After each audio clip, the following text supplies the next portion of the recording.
All right. Hello, everybody. Welcome back to another episode of The Market Close. This is a very special edition of The Market Close because we got NVIDIA earnings, and all of us are here. Tanner, Neil, Jose, myself. Very excited to be here. Thank you all for spending your time with us. We've got a lot to talk about. In about 20 minutes, we're going to get Q3 2025 earnings. These are going to be the most important NVIDIA earnings ever. We say that every quarter, but this time, I promise we mean it. We really need these earnings until to go next well. quarter. Until next quarter. So we got a lot to talk about. Tanner, how you doing? Doing awesome, man. Really excited about this quarter. I think Jensen will be able to pull it off and that the whole market can rely on him to keep this train going. So, yeah, I mean, it always feels like it comes down to NVIDIA, and it does. But once again, I think we'll be fine. Okay. Jose, you've been holding NVIDIA for a pretty long time. How are you feeling going into this? I'm pretty good. I mean, I expect a nice beat and a nice guidance overall. How the market reacts is a whole different story, but I think at the end of the day, as an NVIDIA investor, I'm going to be happy for the long-term opportunity of this company. All right. And Neil, I know you're a little bit heavier into AMD versus NVIDIA, but how are you feeling for NVIDIA here? I mean, for NVIDIA, I feel pretty good. I think with Jose with this, I think it's an easy, I would say a beat. Guidance would be fine as well. I think it's all about the comments of Jensen and on the whole industry, and that's what the market is looking for. More maybe accelerated demand, more conversations with other companies, extra enterprises, maybe already some signs of, they're seeing a return on investment. I think that would be great. But yeah, I think it's a beat. I think they'll easily beat the number. Okay. Yeah. Look, I'm very excited. I got into NVIDIA earlier this year after DeepSeek. You three were part of the reason for why I started taking it much more seriously. And now I have a full position that is up about 50% since I entered. And I'm excited to see what show Jensen can put on. In my chat, Triple V, thank you for being here. Thank you for the $200 super chat. He did text me today that he bought another 100,000 shares of NVIDIA this morning at 185. So true legend. He completed 1 million shares today officially with this 100,000 share purchase. And so he's pretty bullish on NVIDIA. All right, so let's get started. Tanner, I'll head it to you. The street is expecting about $1.25 of EPS and $56 billion of revenue, $61 billion on the whisper or on the guide for Q4. I guess simple question. Do you think NVIDIA is going to be able to beat these numbers? Simple answer, yes. It's just a matter of how much.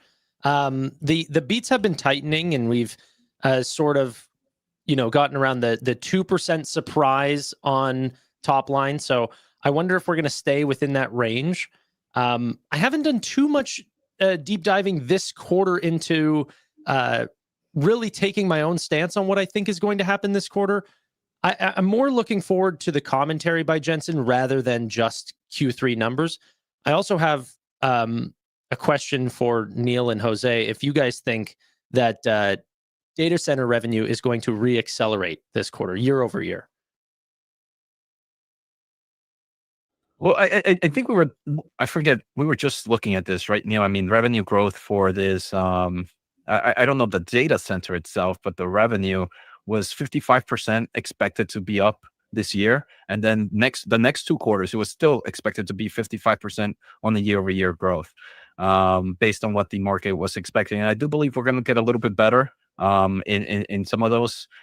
So I think we're still going to continue to see that 55% year-over-year growth for at least the next 2 quarters at minimum, especially due to the crazy demand that we see with Blackwell right now, and then the crazy $500 billion number we got from Jensen during the GTC DZ. I'm pretty sure that's going to be a question that's going to be asked aloud during the earnings call, but just the demand for Rubin and when it comes out next year, and right now for the Blackwell Ultra, which just came out, I think is gonna definitely push some massive growth. And we saw CapEx, right? Overall CapEx grew dramatically from all the hyperscalers this quarter. So growth still gonna be in the 55% overall. I haven't looked at the actual data center, Tanner. Yeah, so last quarter was 56% year-over-year growth. 2 quarters ago, 73. Amit, you pulled up something right now. How much was the The expected 59, so expecting a reacceleration. Yeah. But do you also think that's going to happen? And really just where do we actually end out at? Do you think that we can break that $50 billion mark? I mean, with all the positive comments that we got, especially from analysts and, well, for Blackwell specifically, wouldn't surprise me, because it seems like they are past the supply issue that they had previously. Maybe we might not be seeing this already this quarter, but then definitely the next quarter. Could we get 50 billion in just data centers? I mean, it's possible. Would be an extra billion to the estimates. Yeah, and I mean the great thing is all of this, right, doesn't even include any kind of international markets that are disallowed by or prohibited by NVIDIA right now. So if we even hear anything, any updates on if we can finally start shipping to Saudis or to China, any little updates there, I mean, could push this to definitely a 50 billion this quarter. But by next quarter, estimates are 62 billion. I actually expect from the excitement to actually be closer to 64 to 65 billion. And that's definitely going to be pretty much led by the data center space. Agreed. I mean, the other reason this is really important is because obviously we've had a 4% drawdown in the S&P 500 since the start of November. We've had a variety of different macro things happen today. I mean, if you're looking at rate cut probabilities, which are very, very important to kind of keep the health of this bull market alive, not only did the Bureau of Labor Statistics say we're not going to be getting the October data today, so that was one thing that was really not the best piece of news. But number two, you had the Fed FOMC minutes come out about an hour ago. And participants, several of them said that they are more concerned about adding to the risk of higher inflation and suggested it's appropriate to keep rates unchanged for the rest of the year. Now, Nvidia doesn't need low rates to thrive, but the macro definitely needs low rates. Nvidia is probably going to do their job and put up the numbers. The question is, will the macro also do their job in the context of rates coming down to kind of get us to that end of year rally? Do you guys think, Tanner, I'll give it to you first, that even without the rate cuts, Nvidia can put up such a strong number of earnings that it can overcome the expectations of the market to get this end of year rally, particularly because Jensen said there's a $500 billion opportunity at GTC over the next 5 quarters. Are you expecting that type of a quarter in terms of just the overall numbers to really get the street to be a bit more excited again?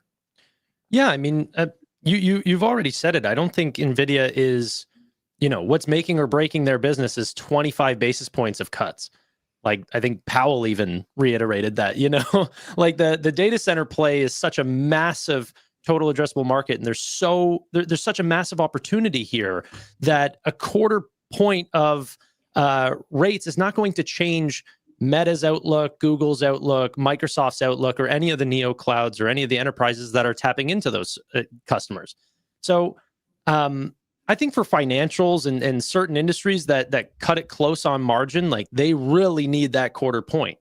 But we're talking about 74% gross margins here on Nvidia. If their customers are complaining about the quarter point, we'll drop it a quarter point. Like, what's the complaint here?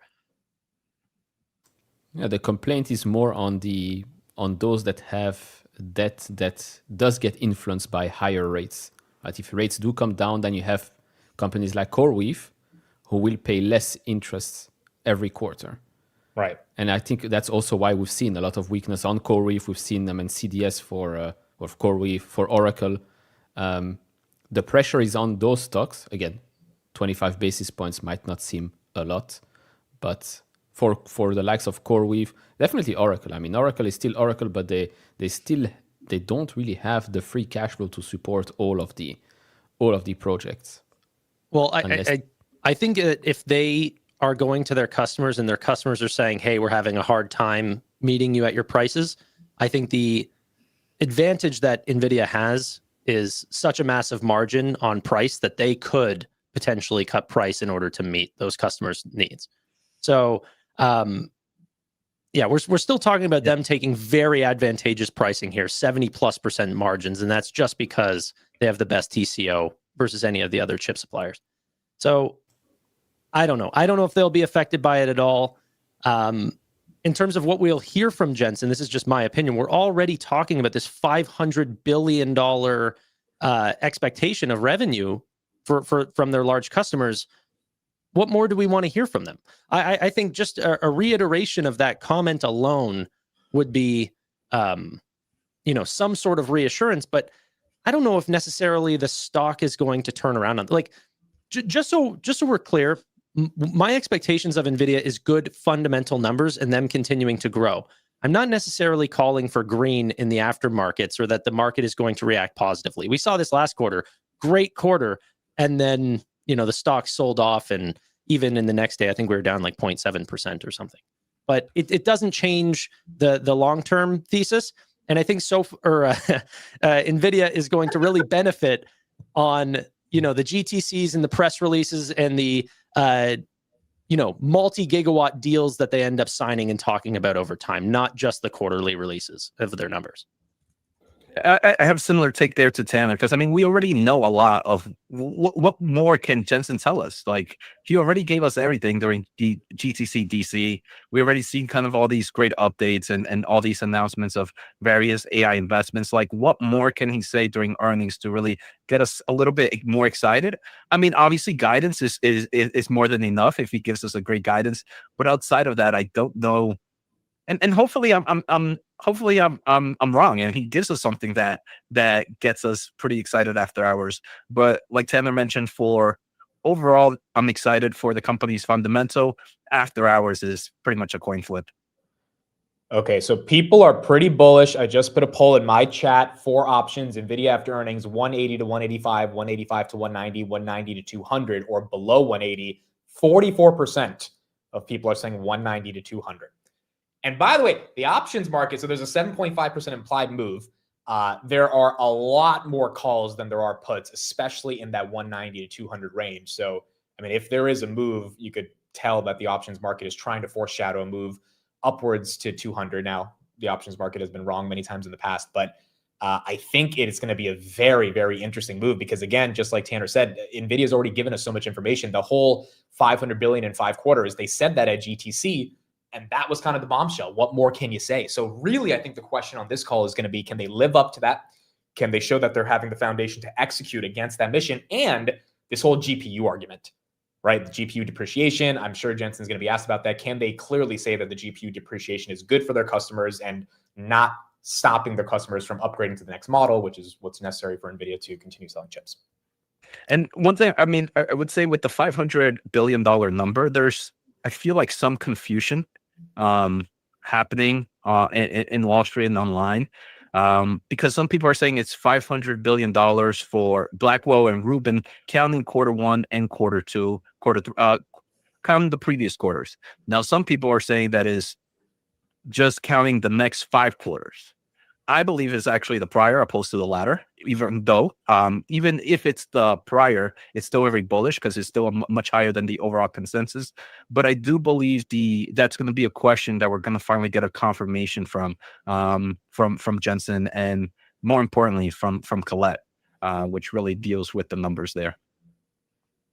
All right, folks, here we go. It is a Wednesday, November 19th, 4 p.m. NVIDIA Q3 earnings. Thank you, everybody, for being here. The stock market is now closed.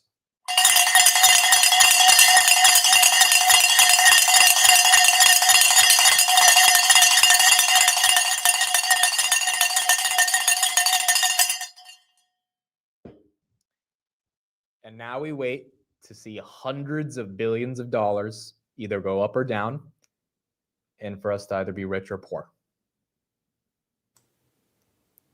That's basically it. That's basically it. That's basically it.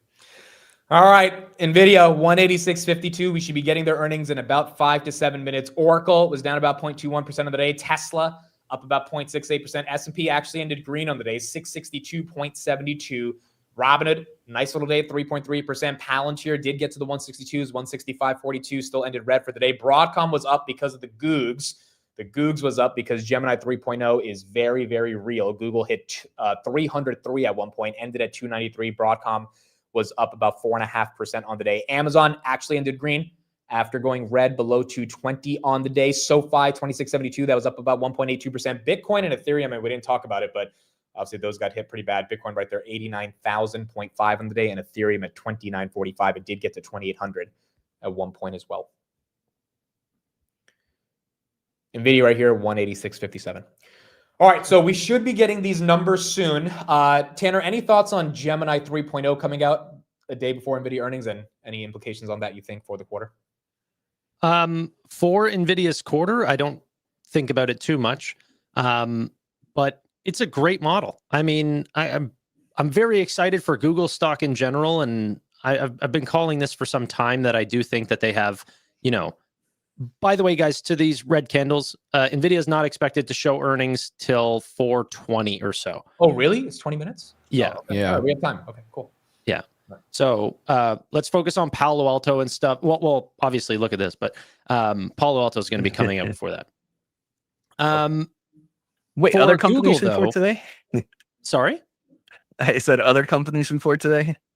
I don't know which CEOs are brave enough to line that up with NVIDIA. Watch 5 people be watching any of the other companies other than NVIDIA today.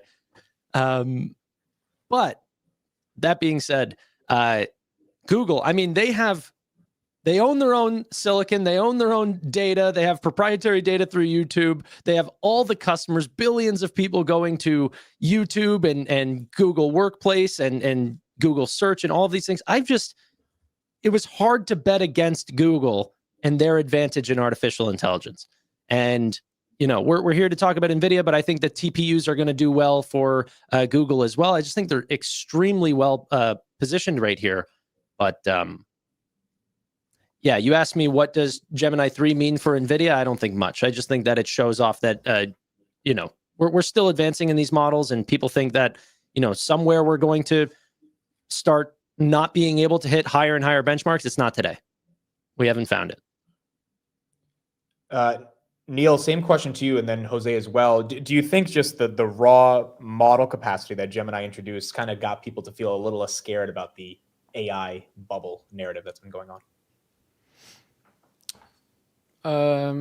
I don't know. I think it's interesting and funny how today we are looking at Google and we're saying, oh, Google is a threat to Perplexity, to OpenAI, when, what was it, 12 months ago, start of this year, it was Perplexity, ChatGPT, they're all coming for Google, they're going to destroy Google. And now look who's back, the return of the king. I mean, Google is there at the top. And again, Google's strength is the fact that they are printing cash. So they can offer so many things for free, it doesn't really matter much. The other companies, they cannot. The Perplexities, the CoreWeaves, the ChatGPT, they cannot offer things for free. I mean, ChatGPT is expected to burn God knows how much money for the next couple of years. Sam, you cannot ask him how much he's going to generate in revenue because he would want you to sell your shares. But yeah, I mean, Google again is showing why Google is Google and why I still think that Google should be top 2 biggest company, most valuable companies on the planet right now. I mean, you know who else thinks that? Warren Buffett. Well, maybe not, but Berkshire Hathaway. Yeah. Jose, any updated thoughts that you have on this whole AI bubble argument? I don't know. I'm just too bullish in AI right now to even take some of these 3-year GPU depreciation rates serious. Like, I mean, I don't know. There are certain things to watch out for. There are certain companies to watch out for, but the ones that I follow, pretty much like the hyperscalers, obviously your NVIDIAs, like those I'm not worried about. Now with Gemini, right, there is actually one thing that NVIDIA and Google partner up. We know that Google doesn't use their NVIDIA GPUs to train Gemini, but there is an enterprise market that sometimes doesn't like to run things on the cloud. Due to national security reasons. They just like to have their own location data centers and on-premise data centers. And NVIDIA has a partnership with Google where you buy their servers to kind of run these Gemini models. So if you kind of see this excitement for Gemini, it could maybe in the long-term thesis be a nice kind of tailwind for that product that NVIDIA and Google have together. Agreed. I think that's fair. I think given, you know, the sort of lack of excitement that people have been having over the past couple of weeks with the AI trade, it was nice to see a foundation model come out that was just lights out in terms of its applications, and it's getting universal praise across the board, which is also very important. We have about 15 minutes until we get earnings. I don't see Palo Alto numbers yet. The stock is moving a little bit. We'll see if we can get the numbers in a second. Neil, price action. I mean, if you had to pick, do you think this one gets closer to 200 or kind of stays flat around this range, given everything that's already baked into it? I already know what Jose is going to say, so I'm taking the other side. What am I going to say, Neil? Tell me. Well, this morning you said you don't like predictions and you didn't want to take the upside. So I'll take the upside. We go up 7.5. We go the 7.5 on the upside this time. Although sentiment is completely horrible, but we can still see Nvidia go up and the rest not move. It's also possible. But we go up. That's my prediction. Jose, you think we're gonna dump? No, actually, I woke up from my nap a lot more bullish. So you have a dream about Jensen? I was about to say.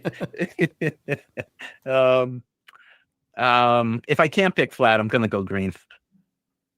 I'm closer to 200. If we don't, it's either flat or 200. No going down. And if it is, I'm taking a nap. Tanner, what about you? I think bullish, but I agree with Jose. I don't know if it will be a lot, but yeah, the surprises are just getting tighter and tighter. I don't know how much that's going to change this time around. Maybe there's some China uncertainty and stuff like this where they could squeeze out some additional revenue that maybe Wall Street is not expecting. But overall, I think where NVIDIA is going to move is the 3 months between the reports rather than the reports themselves these days. Yeah. I think the biggest thing would be if TSMC did really open up a nice amount of extra capacity that allowed them to allow us to beat the norm of how much NVIDIA usually beats. And that's the thing, it's analysts have gotten better at kind of determining how much capacity usually TSMC can add. If these analysts are wrong, then TSMC did so much better. And we did see NVIDIA's inventory of working goods increase dramatically in just the past quarter. So if those working goods turn to finished products and we're able to ship, then the ability to beat is there. It's there, but I guess that's what we're going to have to wait for the next 10 minutes to see if it actually happened. Wouldn't we have seen a lot of color from, many of their largest customers? Like unlike many other businesses that we follow, NVIDIA is like the number one question that is asked at all of these large companies' earnings. Would we have not heard some sort of massive uptake in chips that sort of broke the norm? I think the biggest thing was, I don't know. That is true. I mean, what do we hear? Every hyperscaler said they're spending more money. Yeah, their CapEx. I agree, but we're expecting to grow at 60%, or 59%. So they are all spending more, but we are expecting more in earnings. So in order for them to surprise on earnings, we need to see 65% growth on data center revenue. There needs to be such a high amount of a beat in order to surprise Wall Street here. I think the craziest thing about NVIDIA is that it's 8% of the S&P 500. The S&P 500 is a majority of a lot of people, at least in the United States, retirement accounts. Like this company, as much as we don't want to say we are top heavy as an economy, if we didn't have CapEx for the past 2.5 years, 50% of GDP would be gone. So it's just like, it is so important that they deliver the right numbers. And at the end of the day, Jensen's a human being, right? Like if they miss numbers, they miss numbers. But like, it is so freaking important that they live up to the expectations and surpass the expectations. And also for the Trump administration to boost about a good economy, you've got to have the market doing well. And NVIDIA, at the end of the day, is the market. So I think that's why there's so much pressure on this quarter as well. Palo Alto numbers should be out. I don't see a big move here. I don't know if you care to add this to the list as well, but Oddity. They're up about 11.7% right now in after hours. Okay, Tanner, can you explain, Tanner, this one to people who don't know what this is? Or nope. Okay, so why do we add it? Well, I mean, it's a decent. It is. You have no idea what the company does, but you're like, it's a popular retail name. I don't follow it, but I do have them on my chart here, up 12%. I thought maybe you could pull some numbers. I don't know anything about them. Okay, well, Palo Alto beat by 4% on EPS, 93 cents versus 89 cents. Revenue 2.4 versus 2.47. Revenue's up 16% year over year. EPS is up 19% year over year. Palo Alto is flat, literally flat, not getting any move. Oddity, whatever these guys do. Oh, look, he found some numbers. Triple beat and raise. 148 million on guidance, 29 million on revenue, 71.6 on margins, 40 cents of EPS versus 33 cents. Well, that's why it's up 11%. Yeah. All right, next. What the hell does this company do? Oddity? It's something with health and wellness. I know that they have some. Yeah, beauty is something. I don't know. Yeah. Okay. So there you go. Nvidia. 8 more minutes. Jose, what are you thinking about circular financing? We saw the Anthropic, Nvidia, Microsoft deal yesterday. Is this scary or is this just inevitable given Nvidia has so much free cash flow? I mean, I think you only have a selected amount of customers that can pay for these types of clusters and orders that you're going to kind of see these types of circular deals. I think Anthropic coming into the mix now. Before was OpenAI was the only one holding up this house of cards. Now I think with Anthropic coming here, it shows that now you have two kind of pillars holding up this house of cards. So to me, it seems like now it doesn't matter who ends up winning. Someone's going to need that compute via Anthropic, via OpenAI, via whoever. And I think in the upcoming months, we're most likely going to see other AI companies with similar deals. So Anthropic, massive deals with, I mean, they have a deal with Amazon, they have a deal with Google, they have a deal with AWS.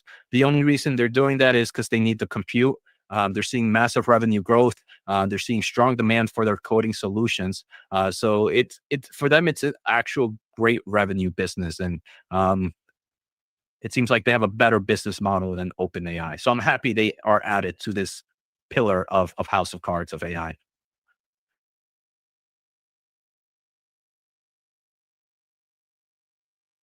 Sorry, I was muted. Neil, are you concerned about circular financing? I would have been concerned if the companies that finance it have no actual profit and free cash flow to finance. Since we're talking about Nvidia, Microsoft, and companies that have way more than $13 billion in revenue. Exactly. Then a bit less, because I mean, it's like VCs, private equities, and all of that. They invest in companies, and then they have a portfolio of companies, and they want that company to then use maybe a service of another company that they own, just because it makes it easier. I mean, why not? If it makes the whole ecosystem run better and grow faster, and they have the money, because we've had this conversation earlier this year. What does Nvidia do with all that free cash flow? Buy back more shares, add an extra cent in dividend. I mean, so they're doing this. They're helping other companies. They're investing in other companies. And some people don't like it, but why not? Like, why wouldn't they do it?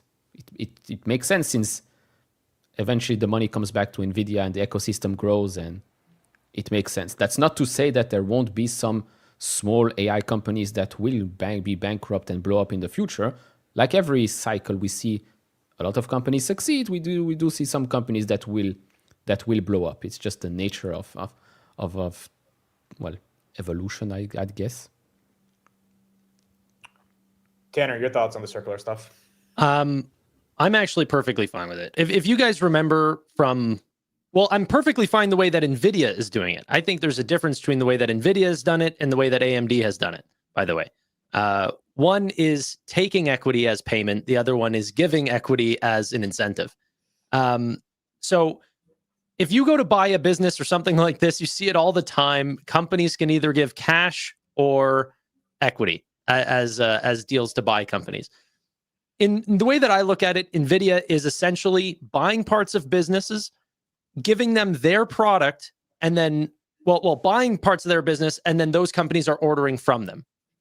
I'm buying, Jose, Neil, Amit, we're all buying Nvidia, and they're buying nothing from us. So imagine if OpenAI, we're going to OpenAI, and then OpenAI is saying, okay, we'll give you back some more money. Great, love it. They have so much cash. What does Nvidia do outside of creating a massive venture arm, which is exactly what we talked about last quarter. I said this was going to happen.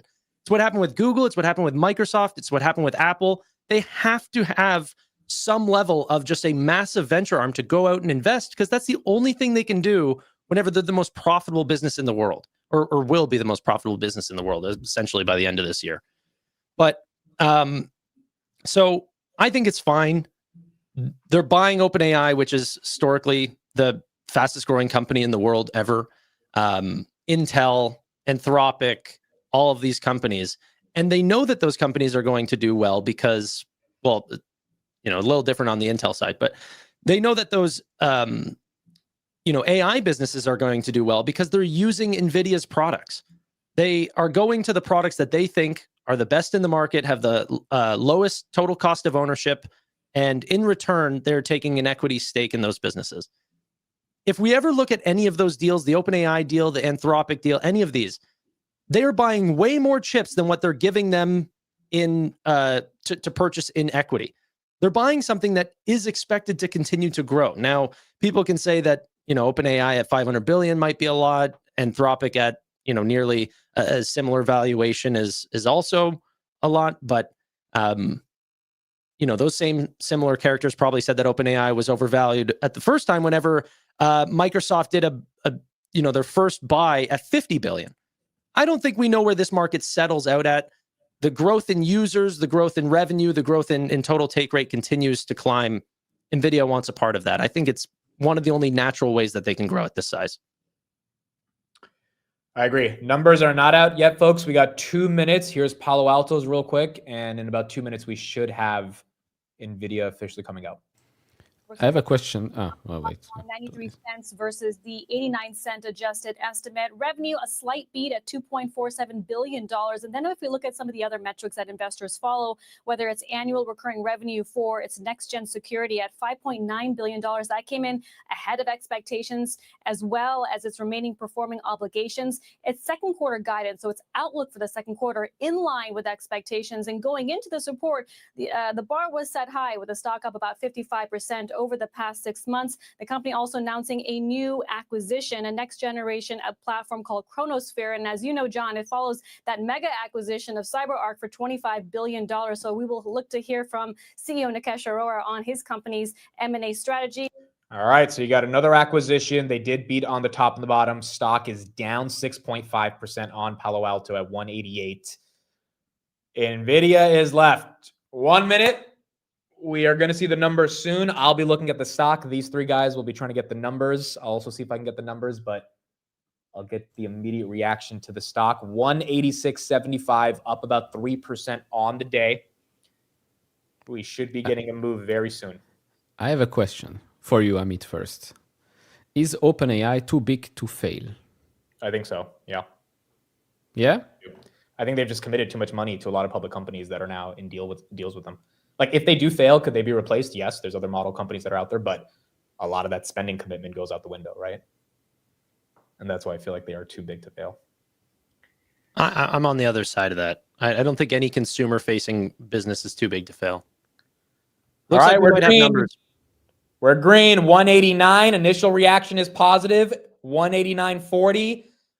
That green's got to hold. This earnings has been a lot of green candlesticks and then reversals immediately. So we got to see if that can hold. Can we break 190? 190 has been broken. We're up about 3% after hours. It's continuing to hold. NVIDIA 1.8%. 190 now back down to okay. EPS is $1.30, up from $1.26 expected, and revenue was $57 billion. Both beat by 3%. Revenue was up 62% year over year. I mean, that's not bad. No, we were expecting 55% year over year growth. That is not bad. Revenue's up 62% year over year on a company of this size. EPS is up 60% year over year. Do we have the guide? That's the important one. NVIDIA now 193. Street likes it. I can finally take a breath. Holy. All right, we're fine. I almost forgot to until you reminded me, Tanner. What, to breathe? I was turning red here, trying to look for this guidance. I'm trying to see the guide as well. That's the big number. Let's see if we can get you guys that. Wow, 194. Street likes it. The street likes it. Now, again, it's got to hold it, but it's doing a pretty good job. That's up almost. And CoreWeave is up 4.5, Nebius 4.5, Iron 5%. Everyone's up. Can we just close it and leave? That's it. Can we? It's up $15. Guys, is this right? Are you seeing 65 billion on Q4? Because that's a $4 billion beat, if that's correct. I'm seeing 65 billion. I'm trying to confirm, but Yeah, that's what I see. I just opened up the press release. It's 65 billion. Wow.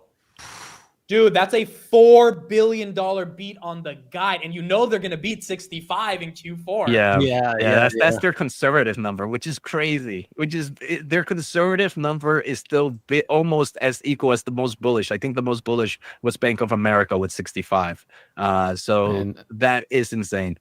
And then data center, if we ever see a market like the China market, or we say, yeah, we can actually ship to the Middle East right now, I mean, that's an easy beat even from there. So it's conservative. So the guide is 63.7 to 66.3. So on the low end, they're saying 64. Street thought it would be 61. Maybe the whisper number was 62, so they beat that again. But they're guiding on the high end for 66, which means if they come in at like 68, that is a massive beat on the. I mean, what more could you want from them at that point? Man, look at just data center alone.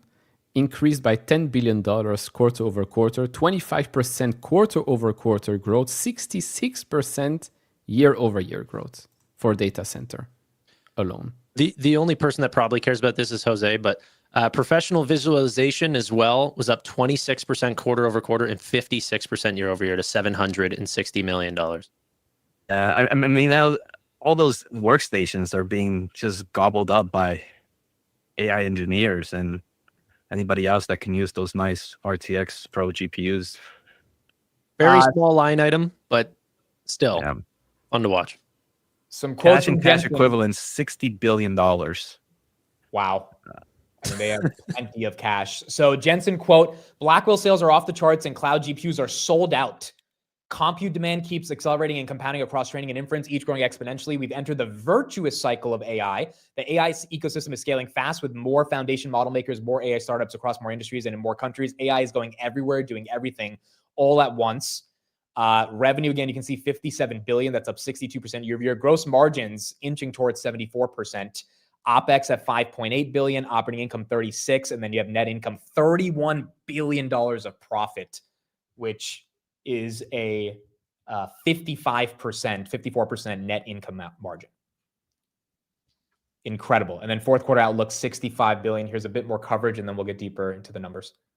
EPS, earnings per share, higher than the street, 5 cents higher on revenues of $57 billion. Also higher not only than the street, but higher than buy-side numbers in regards to data center revenue, which is contributing about almost 90% of total revenue. So a big factor that is stronger, $51.2 billion.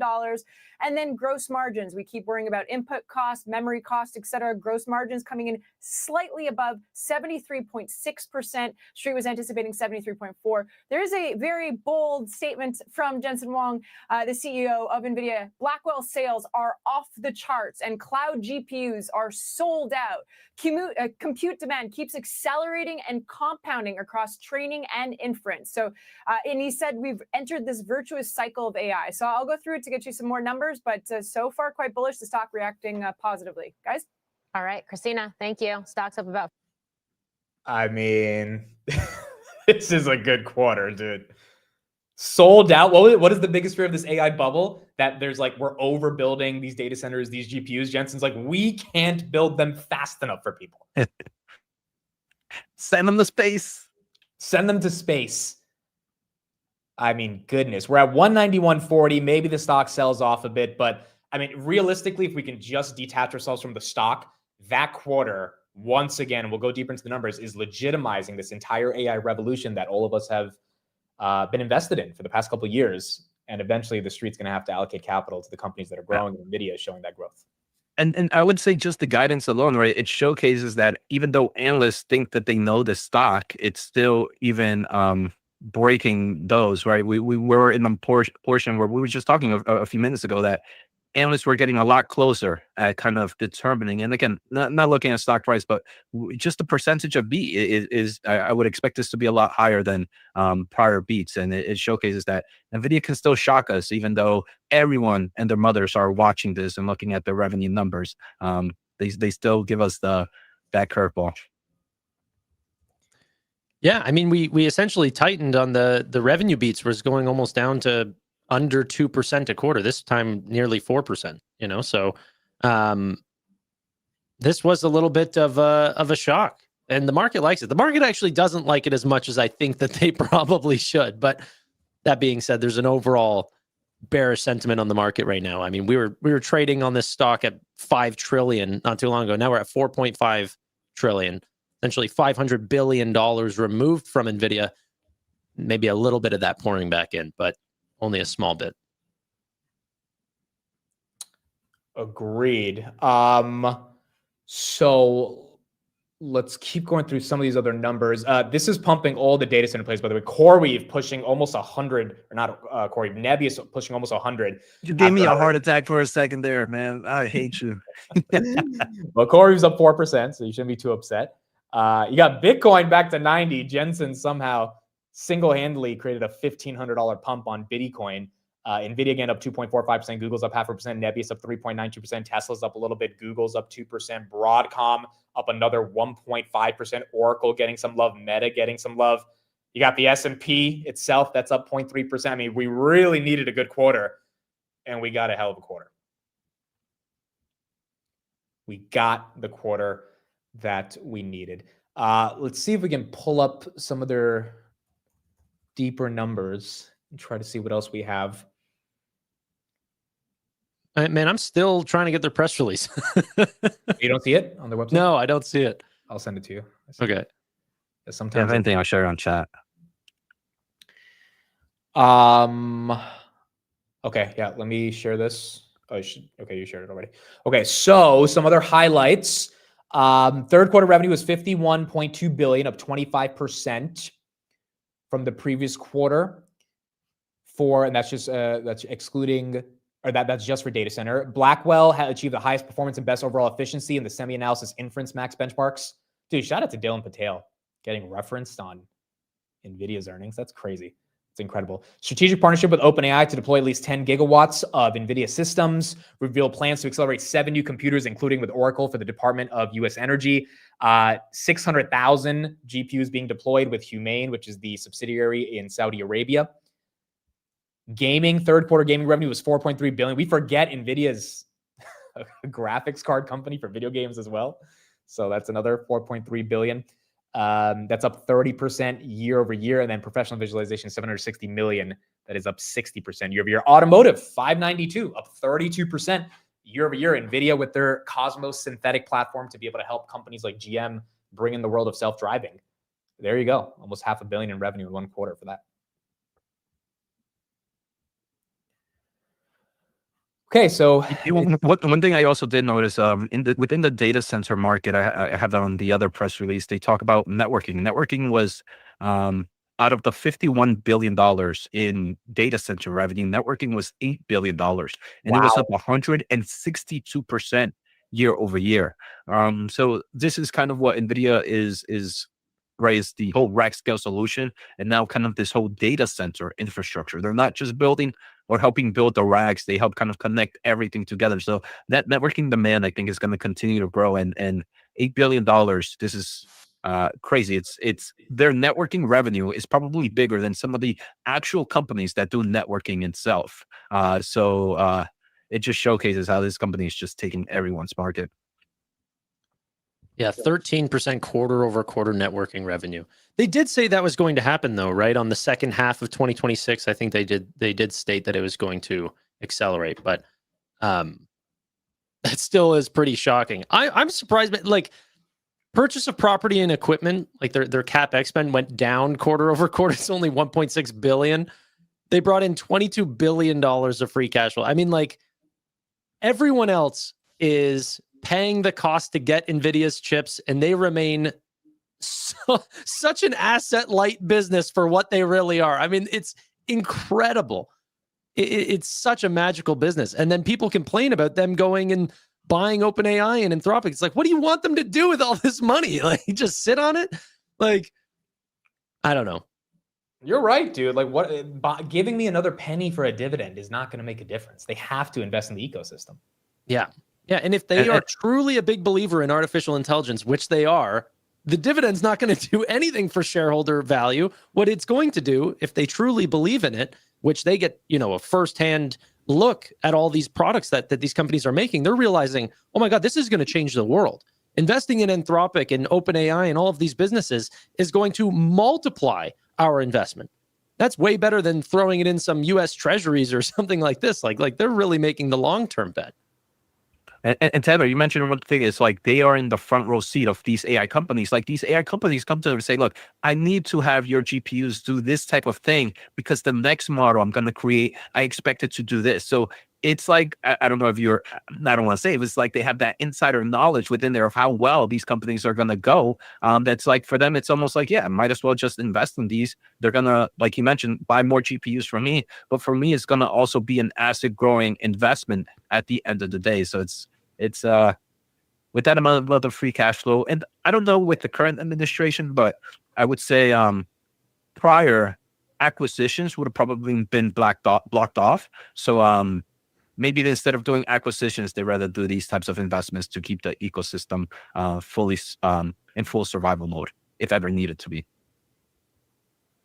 And no administration, even the next one, would complain if they have a little cut of the entire industry rather than trying to buy up certain strategic acquisitions, which might fall apart later on.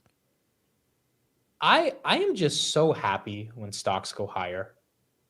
Like, I'm just so happy that stock, it kind of sucked the past 3 weeks, just like happiness wise. Like now that stocks are back to, at least for today, Nvidia pushing 194, just makes you happier, dude. Today's dinner was honestly going to be frozen pizza. I was just going to throw it in the oven. I'm about to call the wife in a day and tell her that's not it.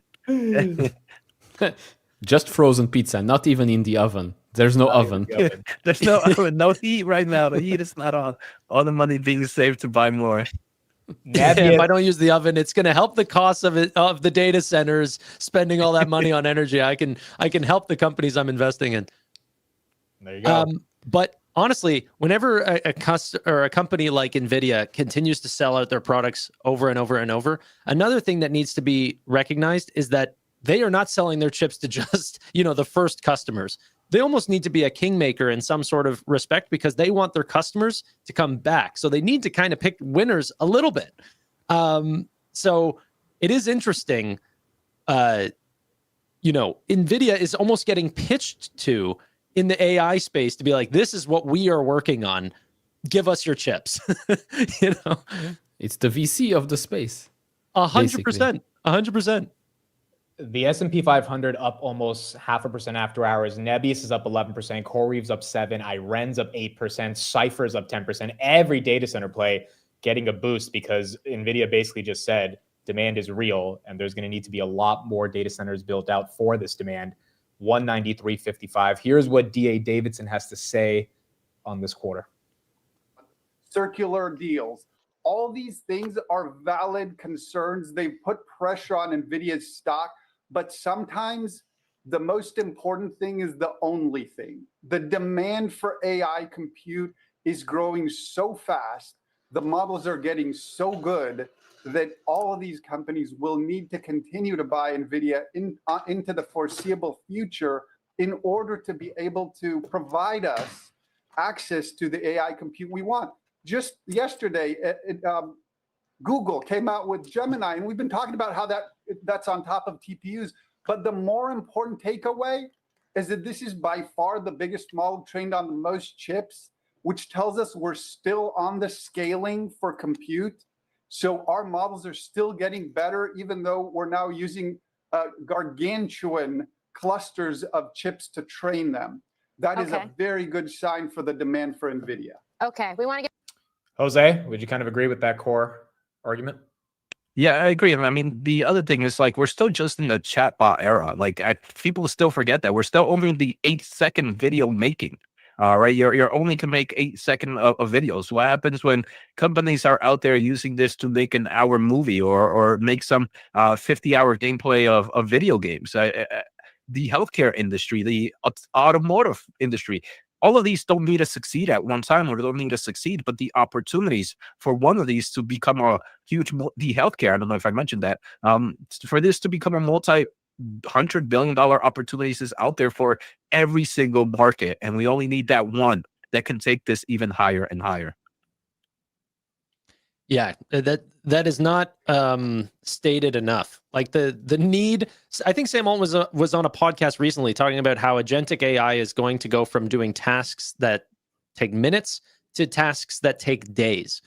What is the token generations or generation required in order to handle those types of tasks? And you're not going to run one per enterprise. There's going to be running as many as they possibly can to continue to grow their business.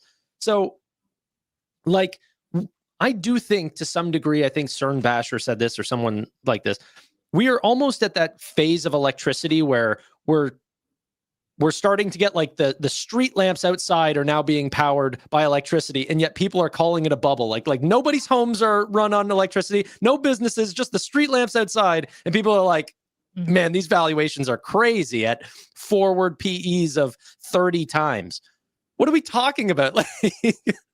And by the way, after this quarter that they just put up, it's really showing like forward PEs of like what 27 times or something like this for Nvidia. It's like cheaper than Microsoft. It's cheaper than most of the Mag 7. I don't know. And I like those businesses too. And the other thing that I think is really important about this is that let's say the stock does sell off, right? Let's take the super skeptical view that, all right, stock goes back to 185.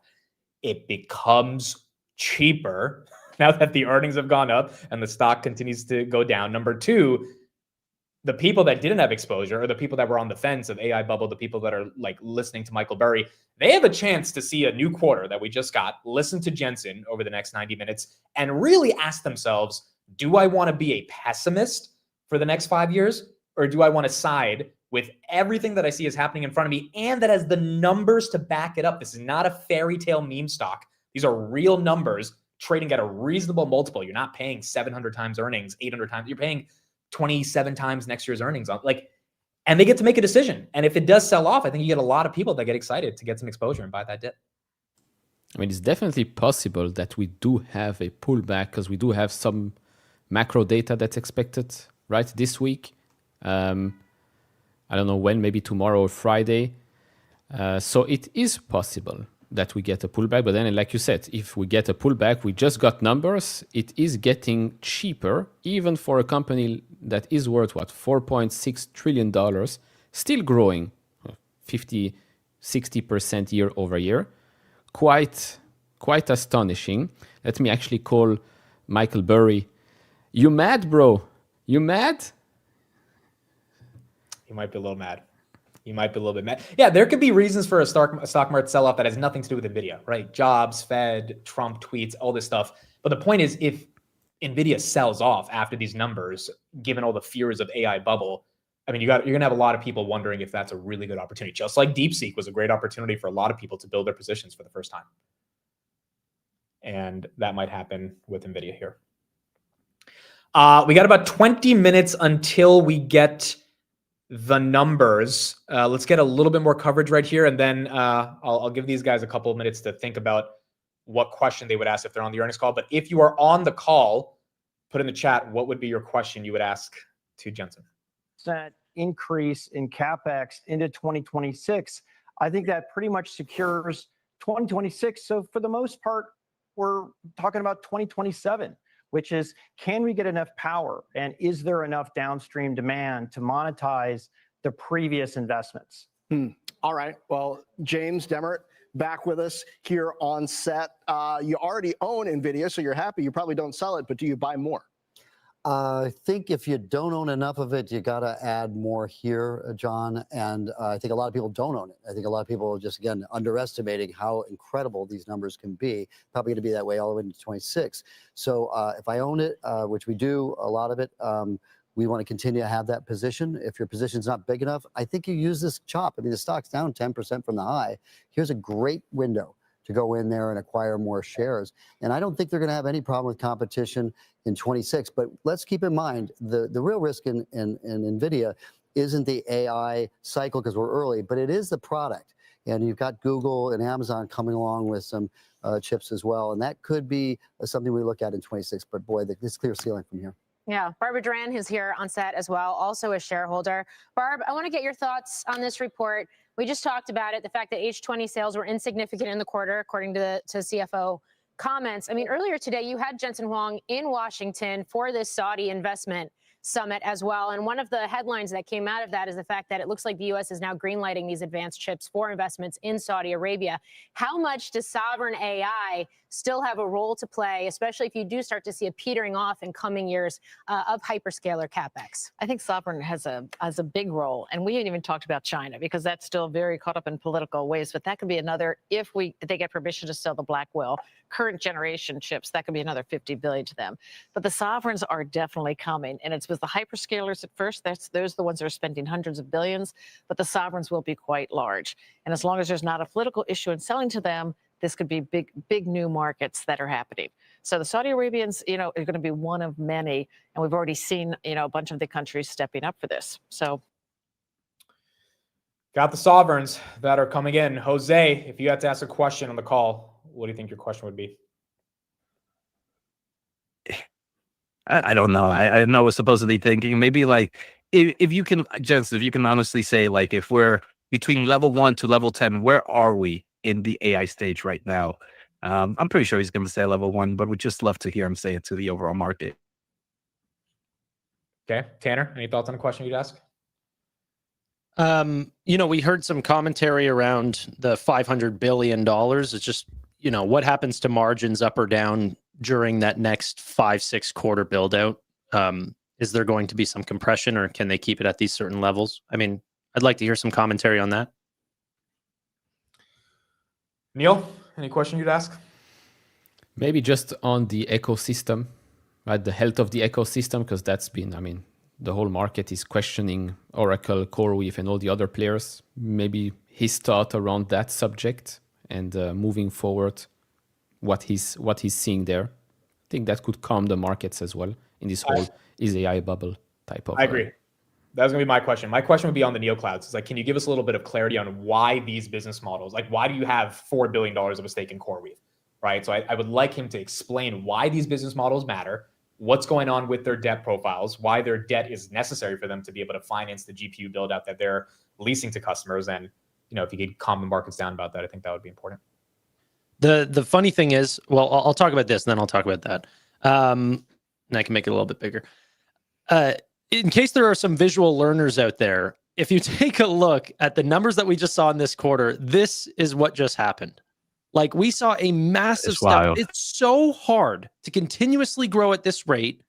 And many of the bears said, okay, but now you're seeing the downtrend from 265% year over year growth. And now it's going to peter out into the, teens level growth and potentially negative if we end up seeing some real competition come in. What we actually saw was a reacceleration of growth, data center growth especially, and just the unbelievable breakout that we are seeing at this scale. This is $57 billion in revenue. That's more than Meta. Okay? $7 billion more than Meta. It's just incredible the size that they've gotten to in 2-3 years. And Taylor, it's crazy to think that this is without China, right? Imagine if that market this would have been what, $60+ billion this quarter if the China market had ever opened up to them. So I mean, it's that is just now back to being a huge tailwind if we ever open up that space. Yeah, that's crazy. That's crazy. Oh man, Tanner, what were you going to say about the neoclouds? Oh, Yeah, just that their stake in CoreWeave wasn't a $3 to $4 billion investment. It was actually much lower than that, but they've built into it. I think it was a $700 million investment, something like that. And they had done very well to grow into that $4 billion stake. Got it. That is fair. The call will be in about 15 minutes, folks. Nebius right there, 101. CoreWeave is at 80. Hoodie getting a pump at 122. S&P trying to get to 667. And then Nvidia trying to bust 195 here. I mean, if the call goes well, maybe 200 is back on the way. We are getting into the best part of November. November historically is supposed to be good. But if you really go granular, like the 21st to the 30th is actually when a lot of the gains happen. So, you do have that coming up, and maybe NVIDIA is setting up for that as well. Do you think, Tanner, I'll go to you on this. Do you think the GPU depreciation thing is going to be a big concern for this quarter in terms of questions? A big concern, I don't know. It's definitely real. I mean, Burry's not wrong, and I don't think to anyone that's been looking in this space that's even a new subject at all. Depreciation is something that they could put many more years out than potentially what those chips are actually going to live through. But I think if you are in that space, you have a little bit of caution whenever their numbers are much higher than maybe you would suspect versus their competitors, and you add a little conservatism for the companies that are putting their depreciation of their chips at really, really low levels, like 3 years or something. It's almost like a benefit knowing that it might actually be a lot better than that. And I would say Jensen has really done, in prior discussions with Jensen has mentioned that he directly tells his customers, don't use all your money for one generation, because the next generation is going to be better. And the generation after that is going to be better. Microsoft CEO was recently at with Dylan Patel in the interview, and he mentioned that there was a slowdown in Microsoft's CapEx last year, but it wasn't for any risk demand happening. What they just didn't want is to have massive clusters of the Hopper generation, because they were wanting to get the Blackwells, they wanted to get the Rubin, and so on and so forth. And he even mentions that Jensen tells him to do that as well. So Jensen controls some of these companies would open wallet to Jensen, and Jensen would say, you could do that, but I would recommend this instead. What other businesses out there kind of telling their customers, you can buy everything you want, but I recommend you slow it down and purchase over time instead. It's a fair point. It is a very fair point, and I think Jensen will address this depreciation issue head on today as well. We got the call in about 12 minutes. Let's get a little more coverage, and then we will get into the call. Seymour, Tim, it's great to have you back on. Great to be here, Morgan. Thank you. All right, what are your thoughts? I think, so much for not wanting to see AI spend, and so much for people actually getting that chance to buy NVIDIA on a dip. I think there's a lot of disappointed people. The fact of the matter is, GTC told us we were going to be north of 500 billion in terms of where they're going to be on 26 for Blackwell and Rubin. The dynamic on the gross margins was where you wanted it. I like NVIDIA here. I like it not only because it's 29 times forward, but because I think actually you actually took a lot of that fast money out of this. Pardon the fast money environment that we're in, where of course everybody wants more fast money. But other than that, I really thought these numbers were strong. Let's see where we kind of settle in. I mean, this reaction is probably even a little bit more muted, considering this was supposed to be the Super Bowl. But they hit the numbers that we kind of knew they were going to hit. Yeah, I want to go back to the valuation here, because you just touched on it, especially after the stock sold off over the last couple of weeks, trading at 29 times forward earnings. That's actually below the 10-year average of 35 times. It's also a slight premium to NASDAQ 100's multiple of roughly 26 times. But of course, most companies are not growing the way NVIDIA is. No, and of all the hype around the circular AI trades, the fact that NVIDIA has positioned itself as an AI infrastructure company in addition to everything else is probably more hype for everybody else than it is NVIDIA. In other words, this to me, I know this is absurd, but it's almost the least hyped stock out there, because in fact they're delivering, because they are growing, and because you mentioned that valuation, which I mentioned, which is that this is not a case where you've got a company that I think is at least priced in extraordinary growth. They've priced in what they're doing.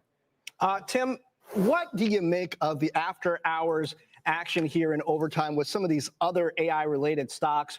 popping a bit. Is this just a brief short squeeze across AI and some risk? I see Bitcoin back above 90K here in overtime, or is this the start perhaps of the risk on trade getting fresh legs? Well, tactically going into a short holiday week and where we've come, and maybe a sense that you get some payroll data tomorrow that's old, but maybe gives you some sense of the Fed being actually maybe not as hawkish as they've sounded this week and as they've sounded over the last 10 days. I think you've put some more discernment into the stock picking across the AI space. So I don't think that Micron should trade where it does. I do think that memory and some of the dynamics around the trade that have gotten overly frothy should get shaken out a little bit more. I think the stronger hands are going to be there. I think people are still concerned about how much money Meta's spending. I do think there are opportunities to pick up some of these big companies. Look, if you look across the Mag 7, half of these stocks are now down on the year or flat. All right. Well, Tim, thank you. And you can hear. The fun thing about these stocks being down on the year flat like a Meta is that when Nvidia has this type of an earnings, you would imagine that the reason these companies are continuing to spend is because they see the ROI. So even if there are concerns about CapEx or where the ROI is coming from, you got to trust that Zucks and other people will figure it out. And if that's the case, those are buys. If I could quickly touch on what he said, is this just hype? And he said, this might be the least hyped stock. It's completely true. If you were to take out what AI spend and all this stuff, if you were to just say, hey, there's a company trading at this multiple, growing at, near 60+% growth rates, margins on net income are staying high, free cash flow margins staying quite high, I think like 38%, something like this quarter. Like total outstanding shares are going down, so they're not diluting to find this growth. If you were to pitch that to someone not knowing the name of the company, that is not hype. The multiple is not meeting up to what we're seeing fundamentally. So there is some concerns that, okay, the infrastructure, this is not recurring revenue or annual recurring revenue. Obviously, there's talk about the maintenance and stuff like this, but there are some concerns that maybe there's going to be a breakthrough or some other customer or custom silicon that'll end up beating NVIDIA in the future. But that is speculation. The numbers we're actually seeing and the numbers they're putting up is the opposite of hype. That's reality. Okay. And it's looking unbelievable right now. Yeah. I'm a happy camper. It's a strange bubble, right? When you see these types of numbers. Yeah. Was Cisco doing this in the dot-com bubble? Were they putting up $32 billion of net income at a 56% net income margin? I'm curious. Also, Cisco got to 185 times earnings. The most NVIDIA's got to is like 60. So, by the way, they've held up that 56% margin for 8 quarters in a row, essentially. Like, is this a flash in the pan, or are we seeing something like a true build out here? Yeah. Some questions from the chat. People are saying, do you think NVIDIA will add Bitcoin to the balance sheet? I don't think NVIDIA cares about Bitcoin. I don't think they hate Bitcoin or anything like that. I don't even think Jensen would be opposed to it. I just think they have to put a lot more money into the AI ecosystem, and they probably don't want to have the volatility of Bitcoin on the balance sheet. No, I think you're going to see a lot more either private equity or other tech names show up of the things that they're actually accumulating with their cash. I think you're going to see a real venture arm from NVIDIA. I mean, a big one. And this is, if you guys think this is secular financing, I can't say that. I honestly think we're just at the beginning. Sick dealer? Circular finance. I can't say. You don't know how to say circular? No, Canadians. I could say circular, but circular that is continual. How do you say that? There's a word for that? Maybe I'm making up a word. Circular financing. Maybe I made up a word. I heard sick dealer. I was like, okay, sick dealer. All right. Cyclical. Is that what you're trying to say? No. I made up a word, I think, maybe. But I was thinking circular continually. Okay, we're done. Circularity? Okay, but all I'm saying is it will continue. That this is going to continue. They are going to invest in companies that buy NVIDIA chips, and then those companies hopefully do well. Their equity rises as the market sees the products that they're making are real, and then they go and buy more NVIDIA chips, and the cycle continues. It is quite incredible. Infinity loop. Yeah. Falling Knife, thank you for the $200 super chat. NVIDIA today, at least, was not the falling knife. So thank you for their super chat. Deeply, deeply appreciated. Doug, thank you for the $10 super chat. Chatbots are like Telnet, and the image and video creation are just like the invention of the GIF format for Usenet boards, ancient internet technology. We are so early.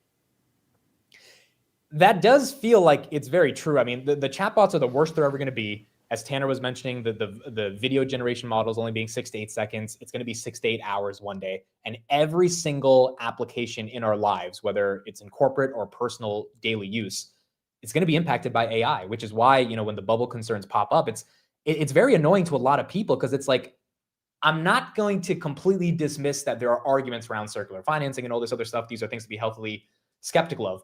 But I'm using this thing every day. I can't imagine a world without Grok. And so if that's the case in our personal lives, you know, you could imagine 10 years from now, that's only going to get more important, which means NVIDIA likely is more valuable than it is today. Yeah, and one thing that we saw Anthropic, I think about a week ago, mentioned they were stopping cybersecurity attacks with their agents. I mean, is it impossible to think in a world where countries and companies just have compute available to be running these form of cyber defense agents to make sure that they're not getting attacked by some other entity that's using AI to attack them, right? So it's like the random market opportunities here are insane for AI. And like you mentioned, we're still just in the, hello, can you draw me a picture of a cat riding a dragon with a sword or something like that? Go ahead, Tanner. No, I was just going to say, I've absolutely killed the chat, and I'm so sorry. It's just, I don't know what I was thinking, honestly. Circular. You should ask Gemini what word you're trying to come up with. It's just going to call me an idiot. I'm going to stick to investing, and you know, you can have the words of the day at the end. I'm done. Dude, well, that's the good thing about these AI models. They're really supportive. Like last Friday, I haven't had like a real hour-long conversation with an LLM in a while. It's been a few months. I was asking something about taxes. I was going back and forth with Grok. And it was so supportive. It was like, don't worry, Amit. You're not necessarily correct here, but here. I was like, wow, like it was so nice. And I really learned a lot. And it made me like, oh, this is why I pay $50 a month for this thing, you know? You're talking Don't to worry, Grok, what you're the, doing is not lady insider avatar? trading. Yeah, exactly. I mean, it's just like when you learn a new concept and you feel good about it after like going back and forth with super intelligence, you know, it just makes you feel more productive. And I think that applied 10x across or 100x across the entire world, it's going to be a very, very big world and very big opportunity. Okay, 2 minutes until we get this call. I'll put you guys on the spot right here, and same thing with the chat. Do we hold these levels after the call? What do you think? Do we hold the mid 190s after the call? I hope. I know what hoping does, but I think so. I mean, yes or no? Take a stance. What yes. This guy, relax before I get Grok on you. But yes. Tanner, you think we hold it? I think we raise above it. Okay, Neil. Yeah, I continue with my bullish stance as from before. We're green. We're green even tomorrow. Yeah, I agree. I mean, look, if the numbers were kind of subpar, I would say maybe Jensen says something and, you know, things go back. But I really think if he has a good quarter or a good answer to a lot of these questions, the numbers speak for themselves. Yeah, we know what's going to happen tomorrow. Tomorrow, we're going to wake up to all these analysts upgrading their price targets. I mean, that's if they were projecting lower revenue, it's the only thing they can do. We updated the numbers because we were wrong, and now we're going to increase our price target with this new projection. That is a good point. Now that you have these analyst updates coming into the print tomorrow or after the print tomorrow, I mean, you already have a couple that have already went to 300. It seems like you might get those remaining ones at least in the 250s, which would be very exciting. Okay, I think we are starting. Here we go. Conference operator today. Good luck, everyone. At this time, I would like to welcome everyone to NVIDIA's third quarter earnings call. All lines have been placed on mute to prevent any background noise. After the speaker's remarks, there will be a question and answer session. If you would like to ask a question during this time, simply press star, followed by the number 1 on your telephone keypad. If you would like to withdraw your question, press star 1 again. Thank you. Toshiya Hari, you may begin your conference. Thank you. Good afternoon, everyone, and welcome to NVIDIA's conference call for the third quarter of fiscal 2026.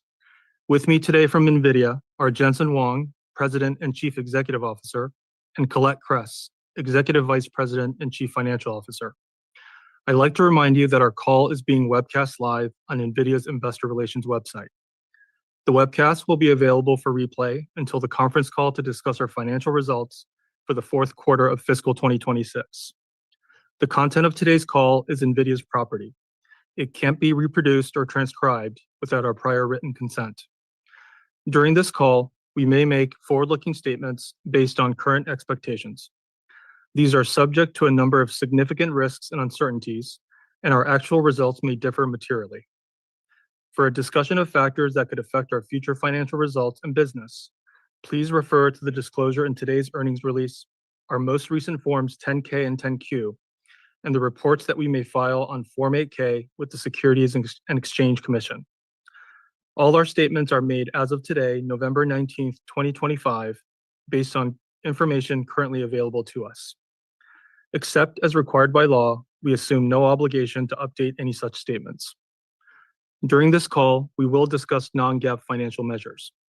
You can find a reconciliation of these non-GAAP financial measures to GAAP financial measures in our CFO commentary, which is posted on our website.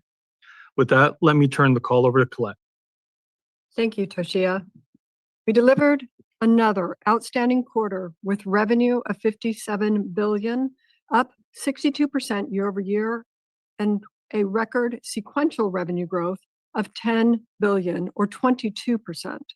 Our customers continue to lean into 3 platform shifts, fueling exponential growth for accelerated computing, powerful AI models, and agentic applications. Yet, we are still in the early innings of these transitions that will impact our work across every industry. We currently have visibility to $500 billion in Blackwell and Rubin revenue from the start of this year through the end of calendar year 2026. By executing our annual product cadence and extending our performance leadership through full-stack design, we believe NVIDIA will be the superior choice for the $3 to $4 trillion in annual AI infrastructure build we estimate by the end of the decade. Demand for AI infrastructure continues to exceed our expectations. The clouds are sold out, and our GPU installed base, both new and previous generations, including Blackwell, Hopper, and Ampere, is fully utilized. Record Q3 data center revenue of $51 billion increased 66% year over year, a significant feat at our scale. Compute grew 56% year over year, driven primarily by the GB300 ramp, while networking more than doubled, given the onset of NVLink scale-up and robust double-digit growth across Spectrum X Ethernet and Quantum X InfiniBand. The world hyperscalers, a $1 trillion industry, are transforming search, recommendations, and content understanding from classical machine learning to generative AI.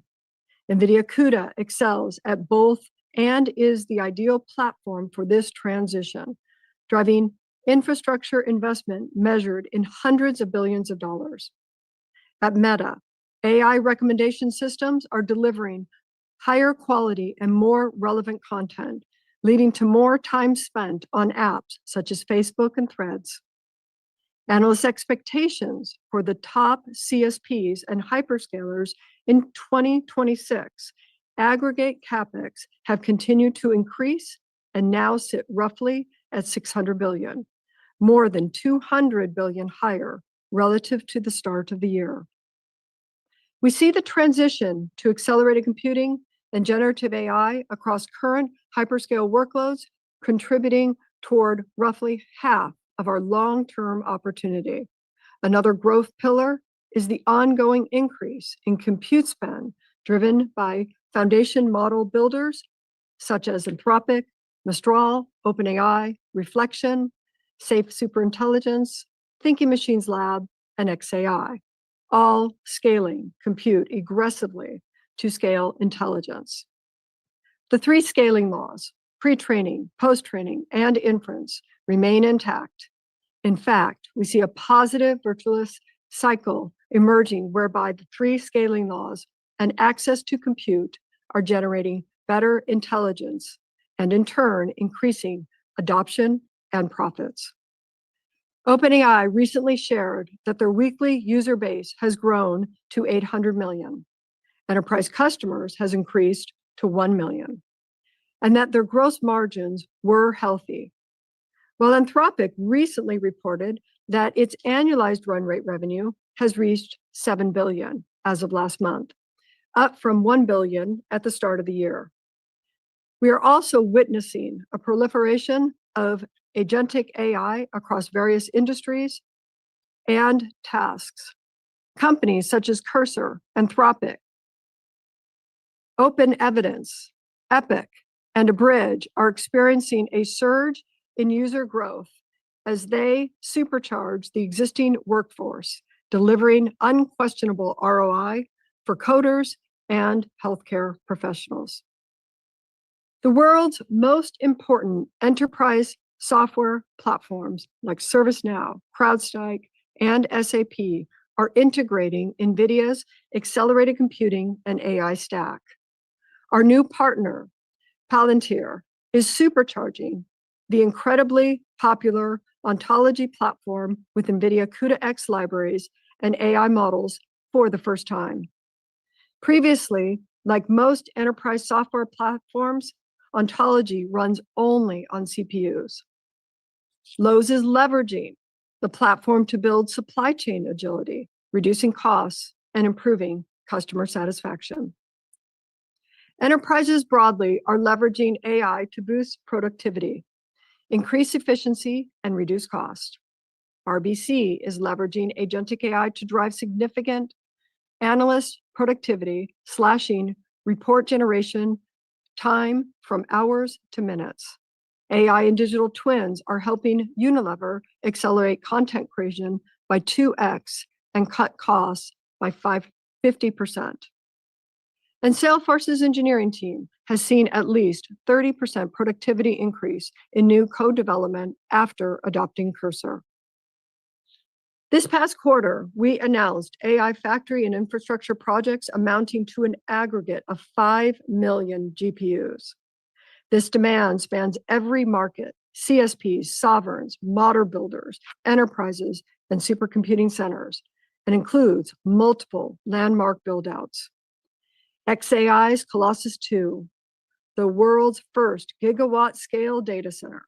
Lilly's AI factory for drug discovery, the pharmaceutical industry's most powerful data center.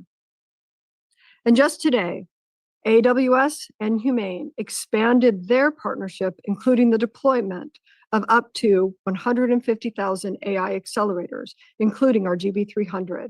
xAI and Humane also announced a partnership in which the two will jointly develop a network of world-class GPU data centers anchored by the flagship 500 megawatt facility.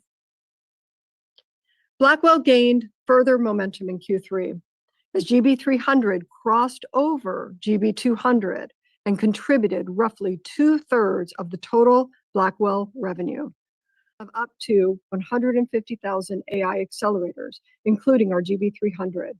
xAI and Humane also announced a partnership in which the two will jointly develop a network of world-class GPU data centers anchored by the flagship 500 megawatt facility.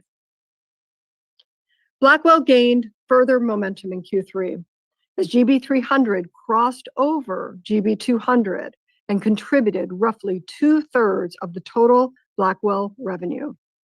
The transition to GB300 has been seamless, with production shipments to the major cloud service providers, hyperscalers, and GPU clouds, and is already driving their growth. The Hopper platform in its 13th quarter since inception, recorded approximately $2 billion in revenue in Q3. H20 sales were approximately $50 million.